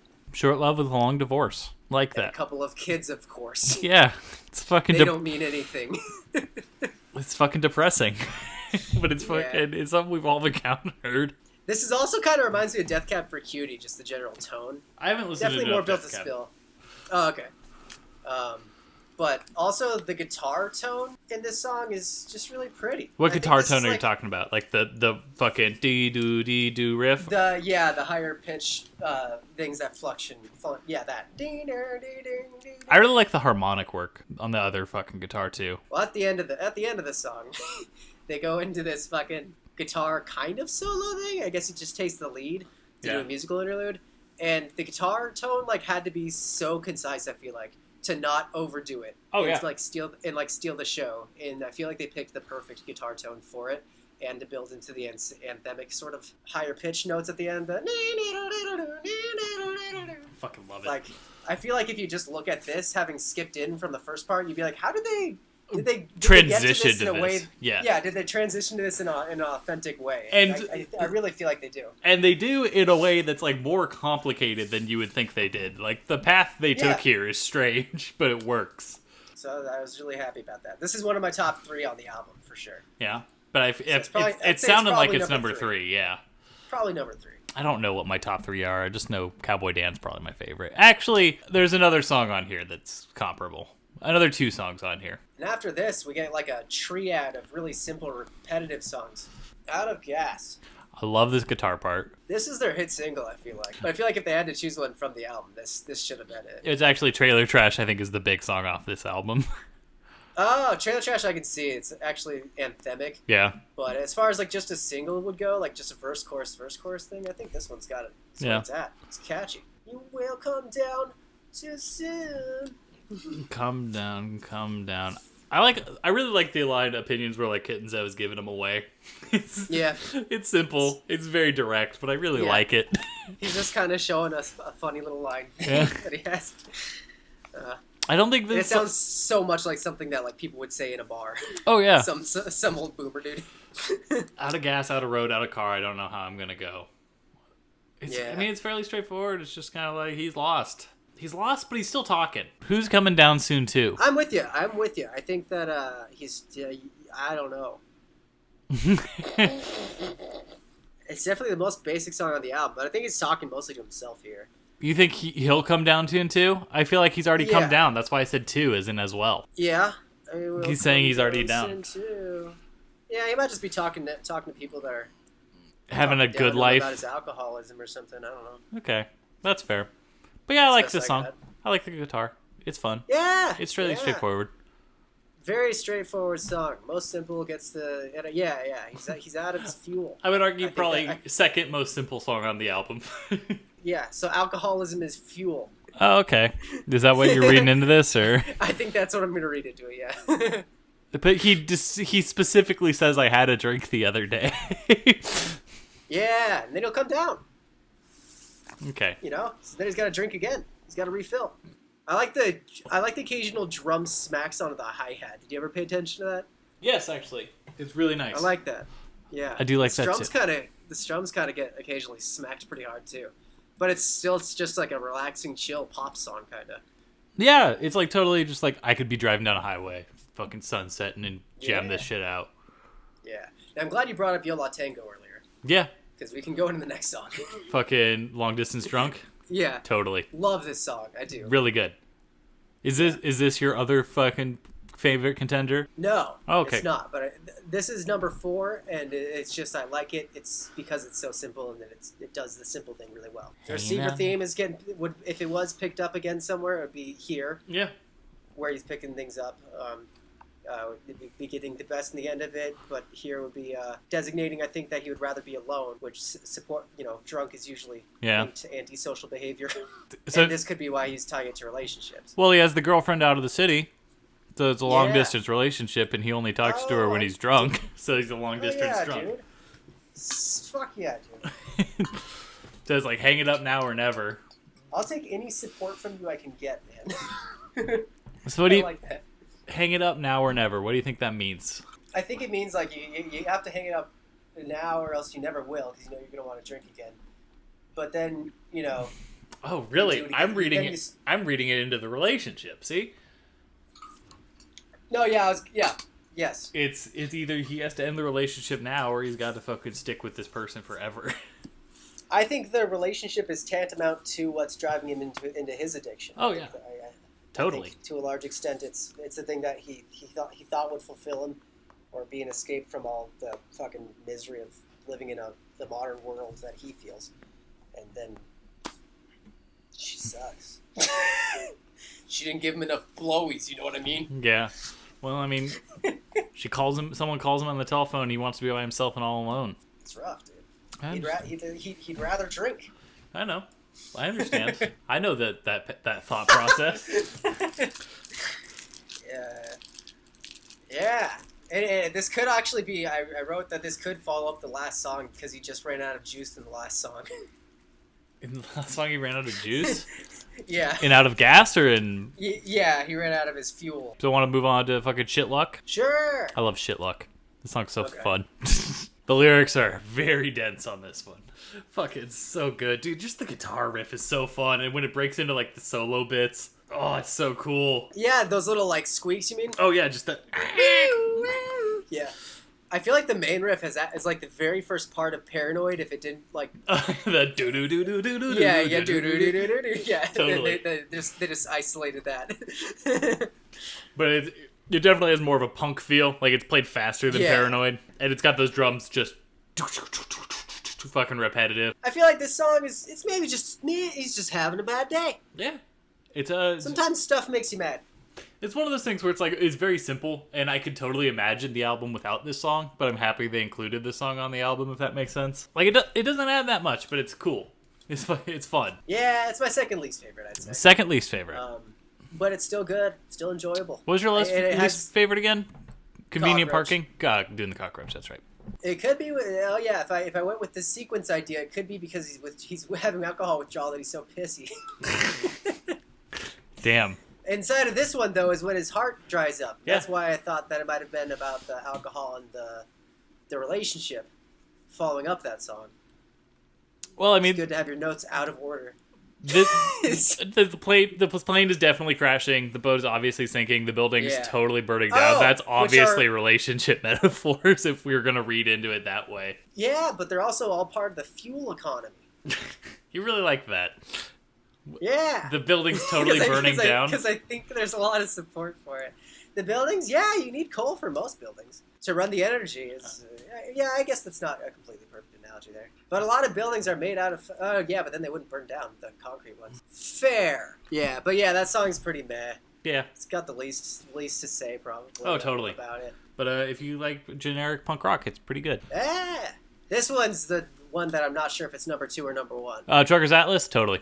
Yeah. Trucker's Atlas is one of the other ones that I would consider a contender for the number 1 spot. But what do you like about this song, man?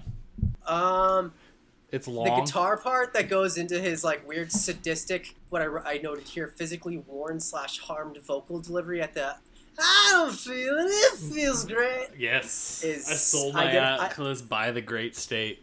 Oh. I get excited for that part and anticipate it when I'm listening to this. I really love that part. I feel like his delivery is absolutely on point. Like he sounds like drunk and jubilant and wounded. I don't feel it. That feels great. I sold my Atlas by the great state road. It is really fucking good. That guitar line that goes into it is so good. I It know. comes like out of nowhere too. This might be the same driver that's pulled over by the sheriff at the beginning of the album. You think so? It's just a thought. There's more support for that as we go on here in the lyrics, but this driver goes everywhere, man. this driver goes everywhere. It's true. He may have gone to Buffalo, Montana Yeah. for sure. That's where he got pulled over. Oh, Look, that's he's fair. going up to Montana right there. Be in line, you might drive 3 days and 3 nights. And then, it'll take we 4 didn't days. mention this. Buffalo, Montana. It was. I looked it up. It's an unincorporated community, which I think is actually important. What do you mean an unincorporated community? It's not a township. It's not. It doesn't have an actual government. It's Strange. the sheriff.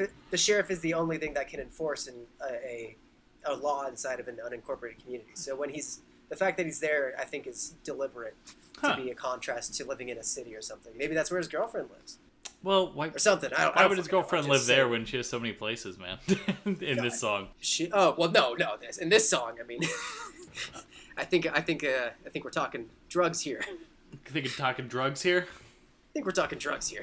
I'm going up to Alaska. I'm gonna get off scot fucking free, and we all did. Oh yeah. I mean, scot-free. That means you didn't get in trouble for it. I think there's lots of drug activity happening. Yeah. He's doing lines and he's crossing lines too. Yeah. Do you speak the lingo? Oh no. Do you speak the lingo? No, no. Hey, we can actually relax with this one. I was gonna try to rush through my notes, but it's fucking long. Oh yeah, it's a long song, dude. Yeah. Do you speak the lingo? Yeah. Okay. So, the guitar part switches for that part. Also, like, there's actually like 5 songs within. Oh, this no, one song. totally. And I think most people are gonna walk away from it and be like, "Oh yeah, there's the whole long jam part song and then the song." It's like, no, the song part is actually really complicated. Yeah, and the It verses goes and in the lots of fucking directions. choruses all change up. The speak lingo variation has some of the dopest guitar, and It reminds me of kind of like the moments of Primus that I liked the most. Yeah. Where it like sounds like it's just like dragged through. It kind of Minutemen actually, even like just muddy and kind of southern.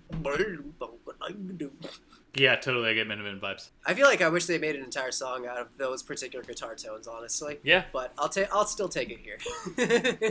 Oh yeah, and then he mentions a bird on the dash. Burner cell phone. Yeah. I think it's a radar detector. Oh yeah. Because they call those bird dogs, and I think that makes polar opposites. That influences my reading of polar opposites a lot. Just FYI, which is the next song. So hey, that's cool. I mean, it continues the drug theme. I think pretty significantly. I don't know. I feel like then if this song is just kind of a made-up story about a drug dealer, where does it fit in the rest of the album? For the lyric I think that he's excited about the buzz of the chatting and the lingo on the radio, and that he likes that outsider kind of lifestyle. But the fact that he doesn't speak the lingo, because he says, "Do you speak the lingo?" No. That could even be further a way of saying that he's excited to even not be able to speak what the outsiders like. He likes to like not understand what people are saying. He likes to. Like, he wants to be so much not a part of everything that he's just hot. He's just high. He's moving along. Okay, that's fair. He's just kind of cruising through life, going place to place, trying to find something that works. Yeah, that's how I read it. Yeah, totally. That's how I've always kind of read the song. Is just what's the fucking word, man? It's exploratory as opposed to fucking. I mean, it's long distance traveling in like a druggy haze is what I wrote. I don't know what a word they can fit that description is, but I definitely do get a druggy haze from this, especially during the long musical jam. And then when it has that fucking like weird sample cut in. Oh god, I love it when he's fucking going over to Montana. Oh, yeah, so good. Ow! No! No, I mean when he does it all. Oh, good. Now I'm going over to Montana. Yeah. At the end, do you remember the part where the audio clips in the long jam? What do you mean where the audio clips in? Like there's just this part where it like has like a ooh. I mean, sure. When I hear it, I'll know what you're talking about, but I don't know what you're talking about off the top of my head. Yeah, you'll hear it. When it gets there, apparently the backstory is that it was an editing mistake. Like, he fucked up the EQ on one part, and when they were listening to it, they're like, no, that's great, dude. Keep that in there. It's fucking awesome. I love that shit. And to me, I love it because it seems I know what you're talking about, yeah. Okay. Because for me, I feel like as you're, like, going, like, I feel like that whole musical ending, the jam band sort of part. Yeah, I like Grateful Dead. I haven't listened to much Fish yet. I thought you hated Fish for some reason. Well, I mean, but that's where the jam bandy stuff comes in. It's the live stuff, not the studio stuff. Oh, okay. Well, there's still long sessions on the. Yeah, but fuck it. It's not like you're listening to Euro fucking 72 Dead tours when you're listening to fucking Anthem of the Sun. It's very different. But I imagine at that part that's when the driver falls asleep because he's been driving so long and he's been zoned out. And then that's him like falling asleep is that sound effect. And then he wakes up. And then he wakes up in a jump. And also, who saw the fucking reggae sampling of the snares coming? Yeah. Well, I mean, the song just kind of generally gets into those chill vibes towards that part. The reggae sampling and then the DJ scratch. Those are the two weirdest choices throughout the whole album. But the reggae, I think, actually fits really well. I think it ends up working.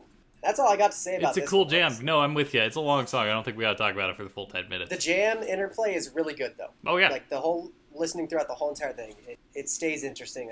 And if you zone out and it becomes background thing, I think that still works for what the song is going for. It's that tone of like driving for a long time and zoning out. Okay. Seeing things kind of passing by and stuff. Okay, so polar opposites, baby? Sure, polar opposites. I'd pull her opposites. Oh, her tits. Her tits. They're opposite of her chest. Yeah, they are. Yeah, there's one over there, one over there. The opposite.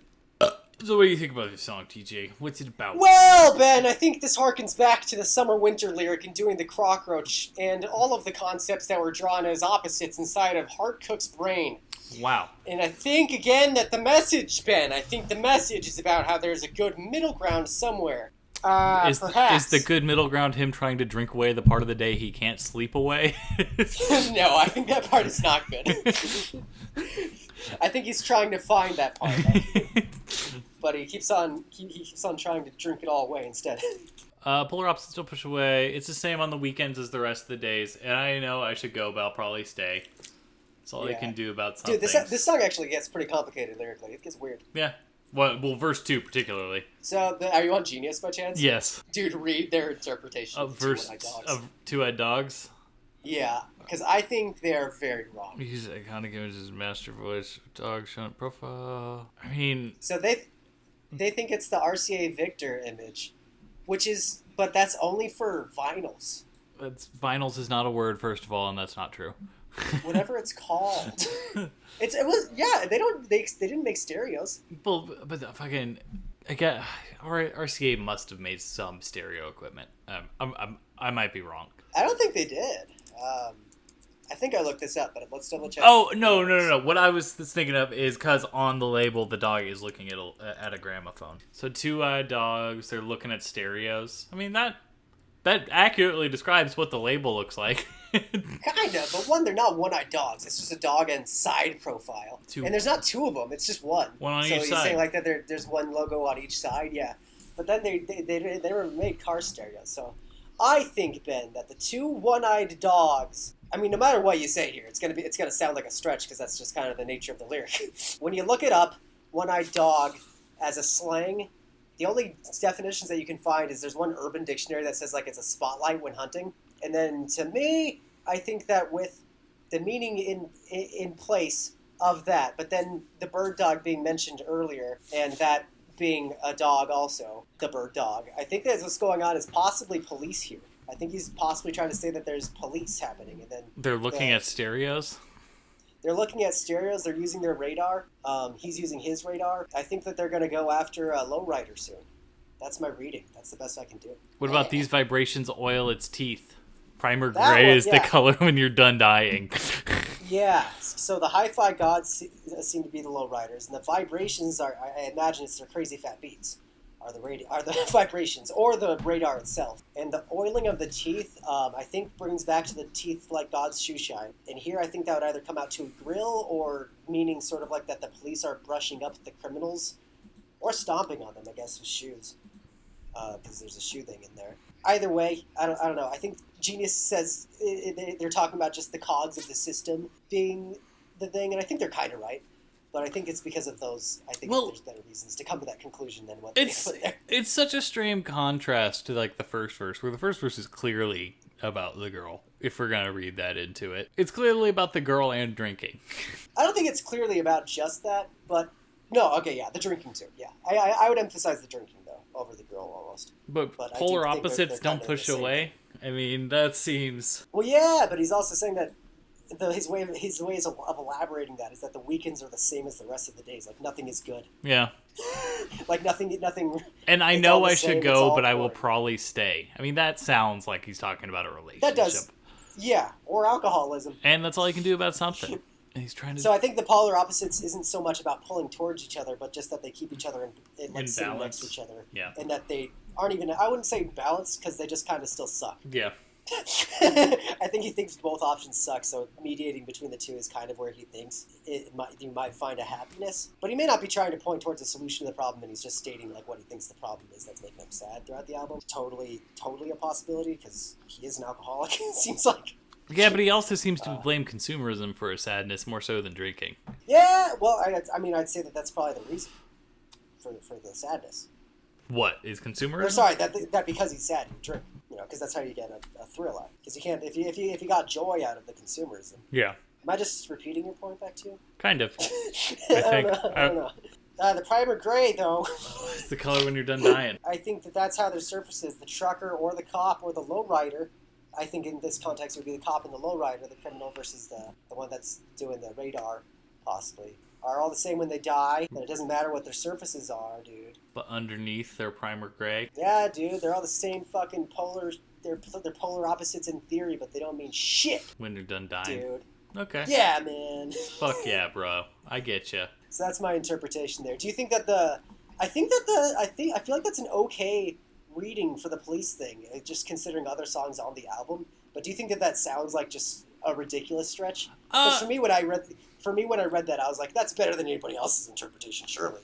So I want to just get a metric of how full of myself I am by asking you this. I think anyone who tries to interpret song lyrics is very full of themselves. just generally. What a douche. Hey, I think that was the most full of yourself thing you could say. I know. I'm very full of myself. I'm aware of the situation. I'm aware of the irony. All right. So Bankrupt on Sell. Love this fucking Oh, song. well, real quick, I wanted to say the clapping in the musical outro, dope. Yeah. Didn't see it coming. There's It's not the song where you expect a clapping outro. What are you talking about, clapping outro? Oh, they start clapping on polar opposites around like 250. Clap, clap. I mean, it's not all claps. They clap along with the music. Maybe I've just always read that as drums. Yeah, yeah. okay, I hear it now, yeah. Clap, clap. Okay, so Bankrupt on Selling. Fucking love this song. Very pretty intro. So, I think that he's equating the role that the apostles played in light of their Savior Yeah. as just another way of wearing an identity that suits the time. By the way, I keep on reading my reading. If you have a reading that you want to get out of the way before I do mine, fucking jump in. No, go for it. Their Savior is just another way of wearing an identity that suits the time, which of course I think is absurd if you look at the actual apostles. They weren't very timely, but I get what he's saying. Well- that they're playing a role, that they're actors. I think it's more of a corrupted morals thing, where it's like, imagine if this rampant consumerism that we have today kind of was taking time in the era of Christ, and then like all of the apostles would have been Judases. Oh, okay, I can see that. Yeah. Interesting. Yeah, I didn't read that. I'll finish reading the thing that I have here and then look back at what you just said. Yeah. But they have a Savior and are saved, yet they want to buy the commercial shit that they don't have, while the businesses in the marketplace are all bankrupt on selling and wish for a Savior, which I thought was an abstract way of saying, yeah, well, God and commercialism are both bullshit, that are just ways of giving you a role to play, that's acting. And college, too. Well, yeah, I mean, I think both of those readings can fit together, actually. Well, I think all of it can. I think it's like he's saying all of these self-created identities, whether it be religion or consumerism or just like this fucking, he's a smart person who went to college and he's trying to flex his smartness. It's not a real personality. It's just something you've created so you can feel more a part of something or more Yeah. You won't kill yourself. individualistic. Isaac is grasping with the absurd.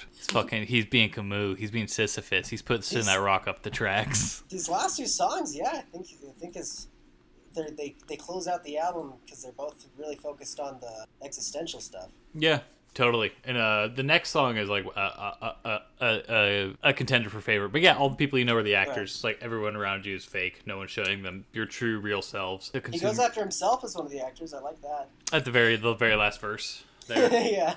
Well, I mean, even the second to last verse, well, I'll go to college and I'll learn some big words and I'll talk real loud. Goddamn Yeah, right, that I'll too, be yeah. heard. Yeah, that too. Yeah. Yeah, he's just playing a fucking part. I feel like the last verse is the only time that he really gets like real throughout the album, or doesn't try to abstract in some sort of way. Oh yeah. He's speaking with clarity, which is why I sort of zoned in as the girl being like an underlying importance in the album, which I said maybe too militantly or proudly. Well, even episode. even in this last lyric, he contradicts himself though. In the last verse, he contradicts himself. He says, "It took a long time till I came clean with myself. I come clean out of love with my lover. I still love her. Loved her more when she used to be kind, sober, and I was because kinder." he still loves her. Like he's emotionally confused, I think is what it is. Yeah, you still love like who she was, but she's different now. That's what I would read there, because obviously now she's not sober. Yeah, but he still loves her. Things are different. I'd say that he doesn't love the drunk her or drug addicted her. Well, no, because he says, I loved her more when she used to be Yeah. sober and I was kinder. He still loves the drunk her, but he loved her Yeah. more when she was sober. Yeah, I'm just saying that's how I think why he would come clean out of love with my lover. Gotcha. Like, he's saying I still love her, but he was able to leave because of the difference. She's different now. Unique. That's how I would read that, personally. That's fine. Do you think the clean might have a double meaning there of sobriety? Yeah, I did. I actually thought you'd think that was too much of a stretch. Well, I came clean with myself. It's a very weird way, or I came clean out of love with my lover is a very weird way to phrase that. Yeah, I thought, yeah. Do you think that, I mean, if he's saying that, though, what does that mean? Just that he's admitting he's an alcoholic? Is this when he first goes to an AA meeting, and then the next one is him, and then the next song is him writing an angry message to the guy that tried to make him believe in God? Yeah.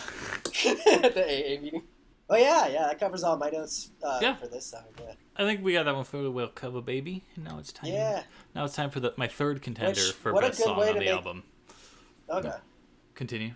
But that was a really good, concise song there. Styrofoam boots, it's on rice on ice, baby. I love the banjo. Love the banjo. I just love banjos, man. I mean, he also strums it so, unpredictably. Oh, yeah. And he goes Just between makes- strumming and finger picking just Yeah. on a whim. What do What do you got here, man? Tell me. I don't know. I'm afraid of this one because you love it. I think this song. I'm fully like I disagree with him. Like I come out of this song and I'm like, what a fucking bastard. Really? Kind of. Like it's still a good song. There's really no, and lyrically it's very clever. I think this is like the best lyrical song on here because it's dense but it's also complicated on its in ways that are clear. Like I think on its face without having to draw from other songs necessarily. I just think that it's pretty clear of what he's doing roughly. What do you think it's what he's doing? What do I think is what he's doing? So I think mostly I think what he's doing is identifying with his own misery and flaunting how edgy and disdainful he is, and I find it annoying. But you find it annoying? You don't like the my feet will float like Christ? Fucking. Nah, I think he's drowning despite the help of the world around him. Okay, I do have a different reading. I didn't see any help coming. That's the thing. Well, it's not the help of the world. It's just the proposed help of the world. Like the proposed, this is how things should be, and this is how you should fucking react. But he's drowning upside down because everything around him. I don't know, man. Interesting. No, that's good because then styrofoam was also manufactured. Yeah. I didn't really read that in mind. For me, the mafia boots would be punishment for like not abiding in sin. You know, it's like you didn't pay a due or something to criminals, so they're gonna throw you in the water with fucking lead in your boots or whatever. But his feet would still float. I didn't really think about it metaphorically from the literal sense of it, except that I thought it was just like what is morally right. He was still choosing to do the morally right thing, but he wouldn't get any reward from it inside of society. So his feet would still float like Christ, but he'd still end up drowning. Yeah. From how bad the world is, because of course he thinks it's like everything. If he dislikes so much about the economy, I would imagine that he thinks like literally every purchase and every. There's everything's monetized, you know. Yeah, the soulless. Yeah, I actually talk a lot of shit on him, but in a way I think it's because like over a year ago I felt exactly the same way. Yeah. And I was really hateful, and I feel I can see some of that in me that I am denying. But what do you think about the Peter and the monkey laugh? And I laugh with them. That for me, I thought that was biblical Peter, but then he's putting the monkey in there. There's a show called the Peter Potamus Show. Whoa. which had a hippopotamus and and his monkey pal that would go on adventures. I think that he was just trying to draw a cartoonish depiction of like what this heaven would be like. Well, they're gonna stuff those. They're gonna keep him in the back. So what do you think? What do you think it all means, man? I think he's saying that if there was a God or a heaven, that one, he's saying that that's a cartoonish vision, but then two, that they just end up exploiting you the same way. That they'll exploit you on Earth. Because then God comes in the next verse, looking like everybody else. The image of man is how I read that. He says the Crisco disco and stuff and teeth cleaning materials, the Listerine, so that teeth like God's shoe shine comes to mind. And then that guy's sight is on everything else, but somehow he's communicating specifically to Brock, which is kind of a contradiction in a way. But also, like, I think that just is a way of capturing abstractly, like, that. Like, what it would be like to consider yourself meaning anything as an individual. Okay. If you were in a world controlled by something that has an external figure, you know? Which I thought that was really creative. I thought that was a really creative way to put that, if that's what he is trying to say, but I don't know. And God himself doesn't know why everyone is calling on him, and he has a theory, too, inside of this song. The indication being that even like if there was that God that we say that exists, he would just ignore you. Clearly he has no idea what the fuck's going on. It's chaos. Like, or he just doesn't give a shit. I honestly read the more he doesn't give a shit. Okay, I read it more as like he was scrambling to figure out what's going on. Like, why am I getting these phone calls? Well, I mean, he's obviously figured out why he's getting the phone calls. Has his shit. Okay. He says, looking at something else but everything at me. Anytime anyone gets on their knees and prays, well, it makes my telephone ring. Like, he knows that people praying is the phone calls he's getting. Yeah, but I mean, he had a theory too. I thought that was because it's like he can't do anything about it. Well, he said he has a theory too. It's God takes care of himself and you. So yeah. He's not saying he's fucking can't do anything. He's just saying he won't.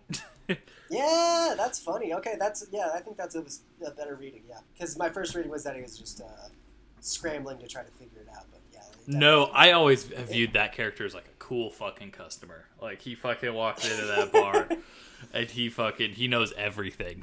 No, I'm with you. So if there's a God, he's saying then God's a dick, sort of, or he can't do anything about it. Looking a bit like everyone I've ever seen. Yeah, okay. I like that. Honestly, my depiction of Christianity wouldn't have much beef with the chorus. God takes care of himself and you do you. And you of you. Yeah, I'm into Kierkegaard. He Look. does half of he puts out the string, and then all of you is uniting with that string. Okay. Why do you think he feels the need to say it's all nice on ice repeatedly? Is it just drinks? That's the part. No, man, that's the part that bothers me actually. Really?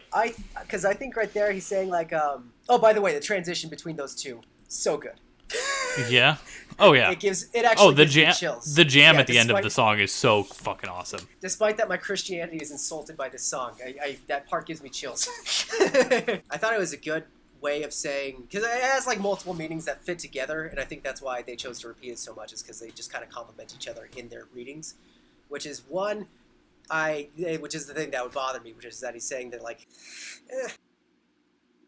I mean, booze is obviously the straight across one. Death's another one. Just kind of the cold-hearted the booze, nature. So you're saying like on ice, because like that's how you say like on the rocks or whatever. Yeah. Okay, I actually didn't think about that. That definitely fits. I think what is that he's saying it's on ice, like it's a show. It's just a display. Okay. Like you go see shows on ice. That's fair. I also kind of get it's on ice. It's like the world's cold. But what about it's all nice? I think he's saying it's nice in there because you're protected from all of the truths that are in the water. Okay. That hurt you and make you drown. Which he, of course, he's saying earlier that he feels as if he has to suffer, being, the good atheist and moralist that he is. And then I think lastly, he's like mocking the idea of walking on water, that you can't walk on water. What? Well, I mean, you can walk on ice. That's the fucking. I guess that's fair. Yeah. Because that is a parallel to the styrofoam boots. So that's 5 readings of the same line. There's a lot that could be said about it, I'm sure. It's dope. It's dope. I don't know, man. What? Most of the shit has no support. If you go to like Genius and song meanings, like I like to. Well, yeah, it has no support, but I mean most of reading into any lyrics has no support, man. I disagree. You just find the support within the text. I think you have to have the textual support for what you're saying. I don't know. Like I'm making a point of showing like where there's another theme, at least inside of the album, and what words link them together. I feel like most people don't even do that. Well, I feel like songs should be self-contained, man. Yeah, like look at Leonard Cohen, and when does he have overarching album themes? I don't know. My thing with interpreting lyrics now, because I'm like I'm now making efforts to try to write better and stuff, and I'm also now reading lyrics more often. Is that I feel like what an artist would want is for people to read their lyrics, and that you have to know that they're going to be not perfectly accurate. They're going to be misread. People put their own stuff into it. Like I feel like the only place that you should be like disparaging about it is if they aren't like getting to the point that they're like, well, that's the way that I'm reading it, and here's the reasons why that are within the song, versus like their own just stuff that they're putting into it. Like well, I think that's the only place where it gets bad, is that people are asserting that it's saying this when in fact there is no support that they're saying from the thing. Yeah, but I mean, you can interpret a text any way you fucking want, man. I don't think you can do it any way you want. You can, but does it have support? Like you can't get rid of the evidence, right? Well, you can also read too much into the evidence. You can, but then at least you still have the support there, so you have like at least a full theory there that someone can read and be like, yeah, that's a good theory. I think that alone is enough to say that it's a worthwhile effort. No, it's a worthwhile effort. I'll give you that, but I think songs should be self-contained. Is my just thought on the matter. I think in both the albums that we chose, that the songs lyrics traverse across the album. Okay, no, you're right. You're right. Okay. I do like it when that happens. Okay. I don't even know what we're arguing anymore. I had a point and it's gone. I'm defensive because I felt weird about how goofy some of the readings are that I went into. Because like I don't know about the cop part with the fucking bird dog shit and stuff like that. But I was just trying to support an overall interpretation of the album on here. That's fair, and I feel like a lot of the vibe comes from this album comes from the music as well.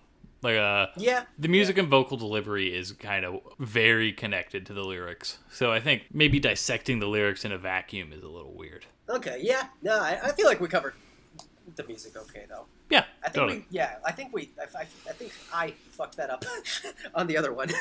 just talked about the lyrics. But also, Sunny Day Real Estate didn't do much musically that was too crazy. Yeah, songs were a lot the same. But yeah. Well, final thoughts. You want to final thoughts it? Final thoughts it. I like it a lot. I give it an 8 out of 10. What, your score's gone down? Hold on, I'm actually opening my other document where I keep my ratings. Ben, if you can be patient with me. No, go into yours. This is one of my top 10 all-time favorite albums. I forced the topic on TJ just because I hadn't made him listen to it before. This is a 10 out of 10 for me. I listen to this album all the time.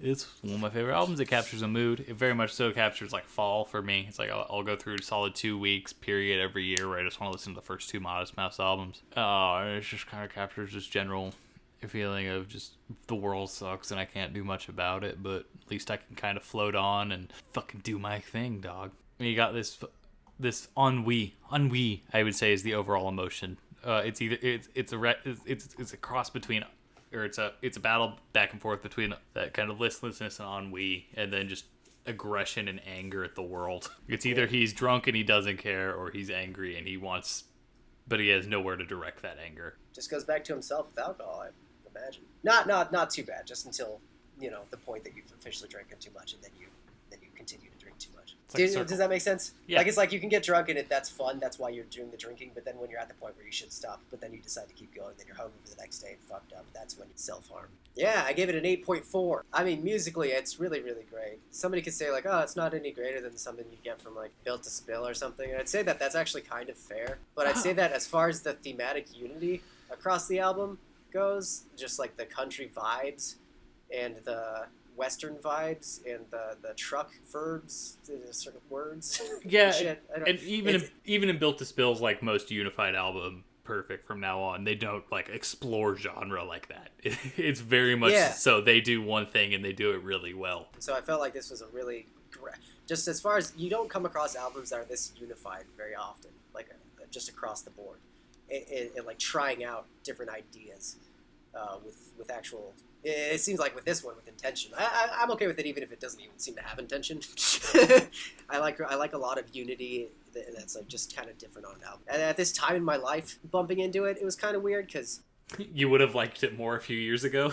Yeah, I definitely would have liked it more a few years ago. Like, having this perspective is like a thing that I feel like now I've overcome in a way, which I realize is pretty fucking pretentious to say, especially if you throw on that it's because of Christ, which is really gay, but he feels good when he's in there.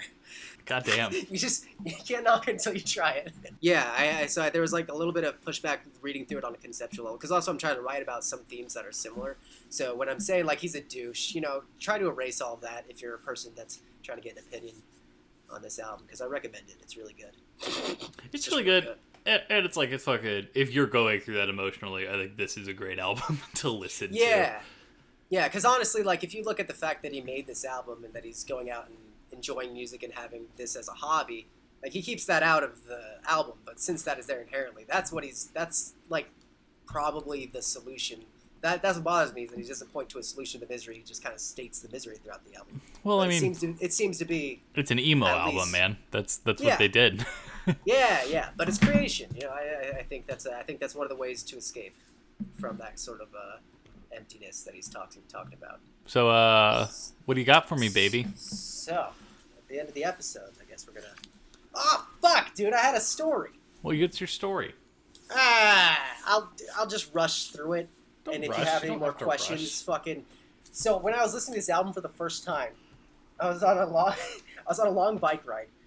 I intentionally like put my speed down to 2 on my bike, which means like if I crash into something, I'll like fall off and get jostled, but it won't be significant. I can zone out basically. Like it's cool. Listen to the album. I saw this kid, and there's this thing that I do now. Where if I try to just be helpful to anybody that I see, like I feel I'm trying to act as if like if there's something in the world, it's being uniquely presented to me to respond to. That's been my like thing lately. And so I'm riding my bike. I'm always keeping in mind like, oh, is there some homeless fucking person that's gonna be like looking like they're in need or like screaming or something nearby? And then there's this kid up ahead, and he's like making eye contact with me, which is like weird because he's like probably a football field away. And he just keeps on looking at me as I'm approaching, and I keep on like looking away and then looking back, and he's still looking at me. I'm like, okay, fuck, what is this kid doing? I get close enough to him, and then he like obviously gestures towards me a little bit, like, hey, I need to say something to you. And I'm like, all right, yes, fucking, what's up? So I stop my bike. I'm like, yeah, what's up? What do you want, guy? And he's like, hi, did you see a girl like bike over the direction you came from on like a pink bike, and she had like a pink tube top? So pink tube top, okay, yeah, and then a pink skirt. Pink booty shorts. Sorry. So all those pink things. Yeah. I was like, oh yeah, and pink hair. And I was just like, you could just. I would have noticed that. You could have just said the one with all the pink. No, I didn't see anybody that was all fucking pink bike by. And he was like, oh man, would you be able to? He was like, man, I wish somebody would just like stop and like ride around like the neighborhood or something for me. And that's how he phrased it. That was him asking me to fuck. He was like, oh man, I wish somebody would just do that for me. And then I was sitting here just listening to this album. That's all I was doing, and it was a longer album than I had expected. When I turned it on, I saw that it was over an hour, and I was like, oh shit, well. So fucking, I was like, yeah, sure, I got time. I'm gonna. Dude, what if this kid was a rapist? Like, I know. I actually didn't. I didn't think about that, but I did later. But it was only after I took off, because he said he asked me. I was like, what do you know? Sure, yeah. Dude, I'll do this for you. I don't care. I'm doing nothing right now.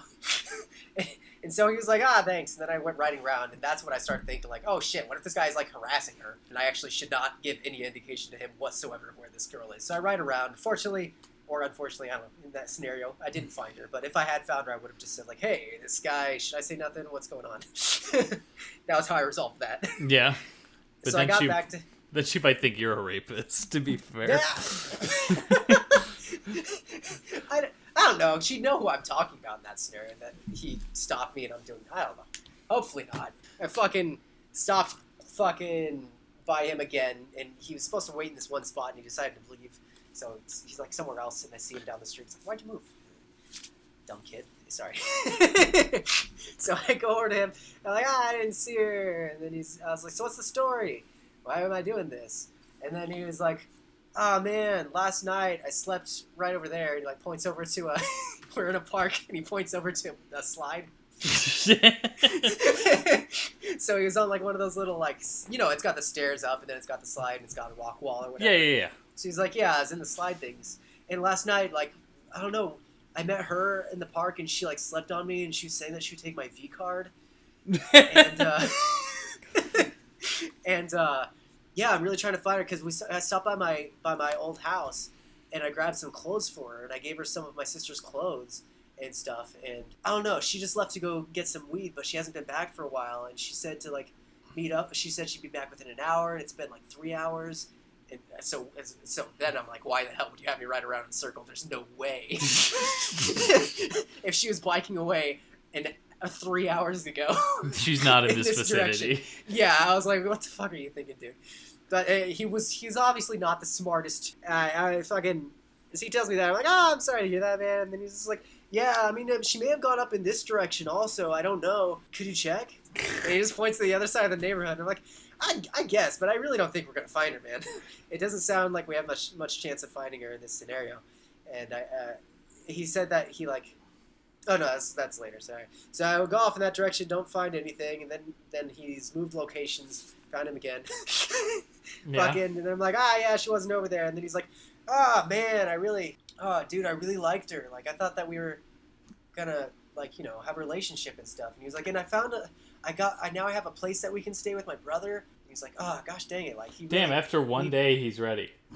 Yeah. Apparently, like, he really got everything ready, and she wanted a place to stay, and he worked it out. So it's like, man, I really wish, man, I think she may have left or gotten lost or something, and I actually had a solution for her. So I'm like, no. I'm like, dang, you could have gotten this girl at your brother's house and banged her. Sorry, man. I was like, do you want to ride home? I can give you money for a taxi. She was like, yeah. He was like, yeah, that'd be great. And I was like, okay, I'll go down to this fucking gas station and get some cash back, and then I'll come back here and find you. Then I went in the wrong direction first, and then I came back to him awkwardly, and then he was praying, which is an important detail for me, of course. Oh, yeah. Yeah, he was just like, all I can do is pray now, It's like, all right. I didn't know what he meant, really. It's just like, you can also just go home. I don't... This isn't that big of a deal. I went to the gas station, and then fucking he told me to ask when I was there because he apparently knows the guy that works there if he saw the girl. Yeah, so I was like, all right, I'll ask when I'm there. So I fucking get there. It's this gas station that's known for having like a scary amount of homeless people. It's the only one that's close. And so I like stop by and I walk my bike up like right in front of all these homeless people. And I feel like they're judging me. And one of them is this like fucking. I mean, it's not a necessary detail inherently, but I think it's an okay inherent detail.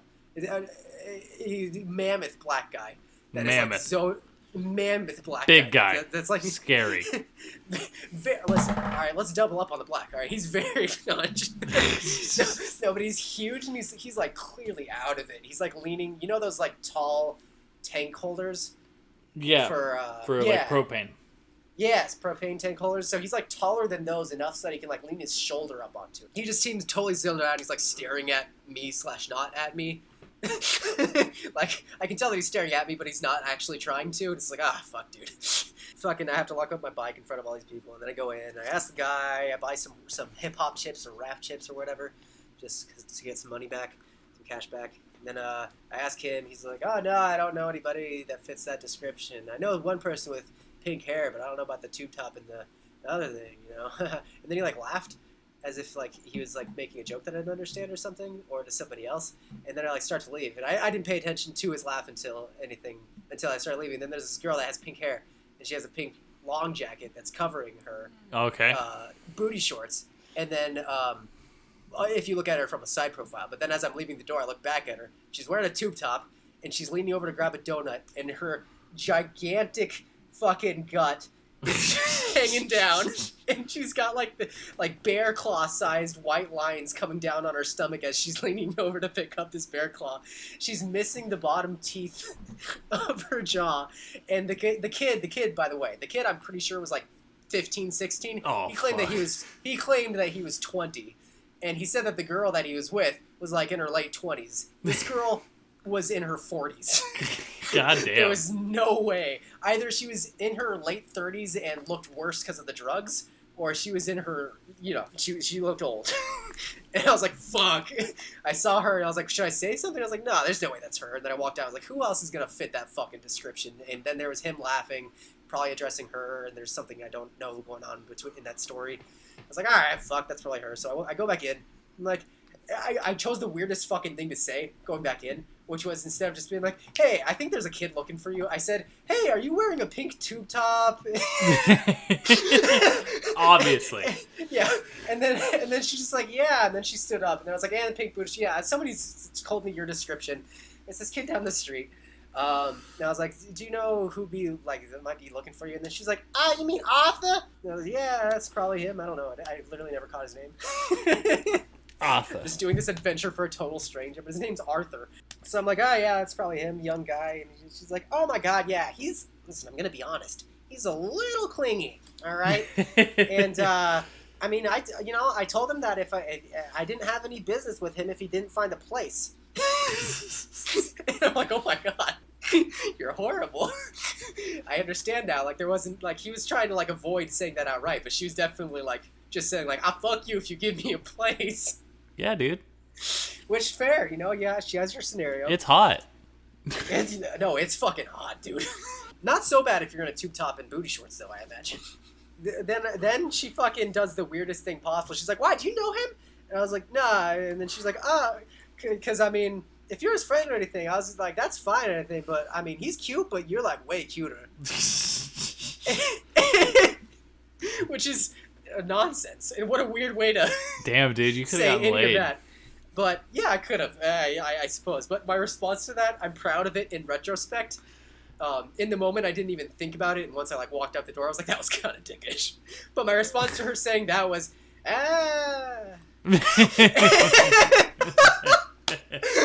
It was like a halfway of like, what? And then halfway of just like, sorry, wrong person. I don't know. It was like a Larry David, like, all right. God damn. Like, I don't think she cares. Know. Yeah, I don't think she cared either. But, so I was like, okay, so he's down the street. If I tell him, he's probably going to come over here that you're here. So should I tell him that you're here or not? She seemed like indecisive.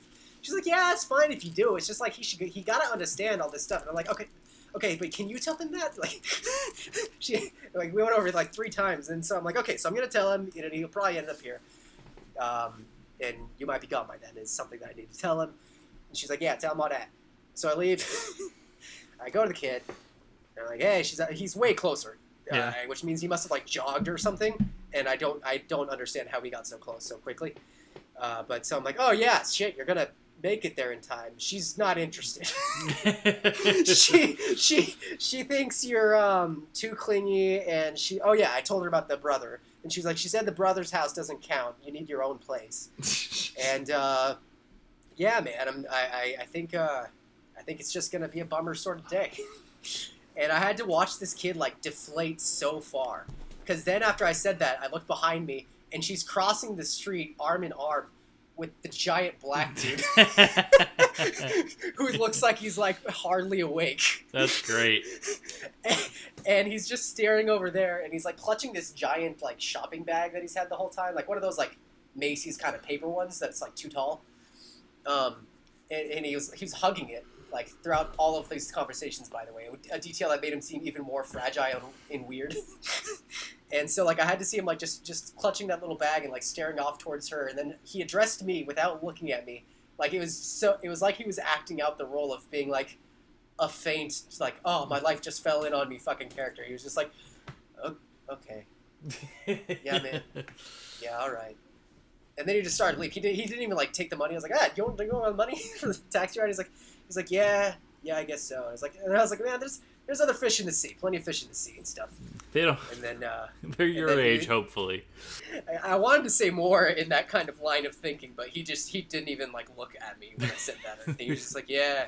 And so I just had to be there for like probably one of the worst days of this kid's life, having one of his coming of age moments in a failure. And yeah, so I gave him some money for a taxi ride home. And then you fucked him. It's like, I'll take your V card, kid. Yeah, you want that V card bad, so bad. Taken. Fucking twerk your ass over here, baby. Work it. You pitch or you receive. He could do either. No, I don't think he could do either. Actually, he was very young. He seemed very not world wise. Poor guy. But yeah, so he's just fucking getting manipulated by this girl, and who knows what the story is behind the clothes, by the way. She didn't have any clothes with her. Well, So I I mean, think she had a just pink got rid tube of top. Well, yeah, but he didn't have, like, he gave her sister's clothes, I guess. Oh, yeah. Maybe that's what I was guess. in the bag. He hadn't given them to her yet. Maybe. Maybe, actually. I don't know. I know he had a phone charger in that bag, though. I think that was his homeless backpack. Gotcha. Which was not a good setup. Yeah, you want pockets. But yeah, that's what was happening when I was listening to Modern Mouse for the first time, and I Modern felt Mouse? like there were Modest Mouse, and I felt like there were some modern parallels that I can make in that moment. Well, damn. Good story, TJ. Was it? I don't know. I might cut it out. It was, but it was okay. that's what happened, though. But yeah, so what do you got for me, bitch? Okay, so the theme that I'm gonna pick. Sorry, that was the theme song. Shut the fuck up. We forgot the theme song. I had to do it. Yeah, we should get a soundboard. We should look at getting a soundboard. Why do you need a soundboard? You got me. We need a soundboard of your sounds. Sometimes you might forget. That was the toilet. I really want to make sure you're always bringing this juice. Jesus Christ. We should always have the sound effect that introduces this segment. Keep on interrupting. That's also good. So fucking, my theme is going to be an odd one. And we have to discuss it possibly a little bit, because it may not work for the album that I want. Okay. But we can choose. We can either have an album that's on Spotify by this artist that I'm thinking of, or an album that's not on Spotify and is considered one of the good albums by this artist that exists. In which case, I would say that if we're ever going to go outside of the Spotify world, maybe it should just be on the person who's suggesting that album to get that album accessible to both parties. Okay. What's the deal, Leo? So my theme is going to be albums by artists that you would not be surprised if they, if you met them and you had a conversation with them, they, in passing, if they believed they had like superpowers or were part of some sort of supernatural realm, or had magical powers. Somebody who's So you're pretty on the crazy side. So are you putting forward Captain Beefheart then, or? Oh, I was not. He fits pretty well. I was gonna put forward an album that I haven't listened to either. I was gonna put forward Klaus Nomi Fuck. by Klaus Nomi. Do you know that guy? I don't. Look him up, dude. What's he do? Well, I know that he's done a collab with Oopsie-doopsie. David Bowie at some point, so hopefully that'll get you in. But if you look him up, the image will do enough. Oh yeah, that dude looks rad. What do you do though? What do you play? I guess he did some like new wavy stuff, and that was a very opera influenced. I'm interested. So, I'm interested too. And Klaus Nomi, his first album is considered the good one, but that album is not available on Spotify. Is it not? The only album available on Spotify is a posthumous one that was released called Zabakdaz, which has mixed reviews. Dumb. Well, if you Yeah. can find a way to listen to it, man, then I mean, I got it. So someone who's thinks they're a religious figure. Yes, yeah, somebody who, not necessarily a religious figure, but just believes something very supernatural and strange. Somebody who seems as if they're in that kind of a world. I mean, the You know, obvious you wouldn't be surprised. the obvious people would be Pharaoh Sanders and Sun Ra. Yeah, those are really good choices. Sun Ra, definitely. But I mean, I'm sure there's other people I could think of. I mean, I think Captain Beefheart did fit too. Captain Beefheart does fit, but we both know Captain Beefheart probably too well. It's true. I don't really know. They're so abstract. I think they'd fit just because they're so, mysterious. You know what? If I can, I would love to listen to Third Reich and roll. But let me do some more digging. Nah, I think I should just circle back around. We're gonna keep it German. I'm gonna go Third Reich and roll by the Residents. All right. Third Reich. Sounds good to me, dude. Have you listened to Third Reich and roll? I have not listened to it. I think it's my favorite Residents album of the ones I've listened to. They have like 1,000. Yeah, that sounds great to me, dude. I'm happy to listen to them. Oh, it's only half an hour? Well, it's two Is it a single? It's two 15-minute songs. Okay, I clicked on a single. Let me. No, it's under the singles, I believe, because Spotify fucking categorizes shit bizarrely. Oh, okay. Yeah, singles and EPs, here it is. And then it's got the two songs. And then if you go under albums, there's like a deluxe edition, which is really good. But I do definitely at least recommend listening to like the short songs. Or just like the fucking Satisfaction, Losers Weed, Beyond the Valley, Day in Life, and Flying. Not that we necessarily need to discuss them. Let's just do the extended edition then. No, because there's so much more to the extended. No, I'm just saying their cover of Satisfaction's really good, and those other songs are too, and I think you'd like them. I've very much liked all the Residents I've heard, which is Meet the Residents, and then is it just Untitled? The fucking Not Available. Not available, yeah. Really like Not Available, but Third Reich Roll's my favorite, dude. It's so good. But yeah, Okay. cool. So that's what we're doing. right. Guess what, guys? You thought we were going to get less pretentious on the next episode. You're wrong. At least these guys are just crazy, though. Yeah. They're crazy, but it's like I will suck the Resident's dick. Yeah. I mean, I think that's just gay. I would suck their dick. Slammed him. Gaily. You're slam dunked. I dunked. Gaily daily. Haha. Double gay. Triple. Triple. Fucking multi-gay. All right, let's wrap it up then. Everybody, This has been The Thing. I'll come up with a name by next episode. Yeah, we're the losers. I'll send you 3 options. Do you want to choose from 3 or do you want more like 5? Alrighty, dude. With that, we're out. Have a good one, everybody.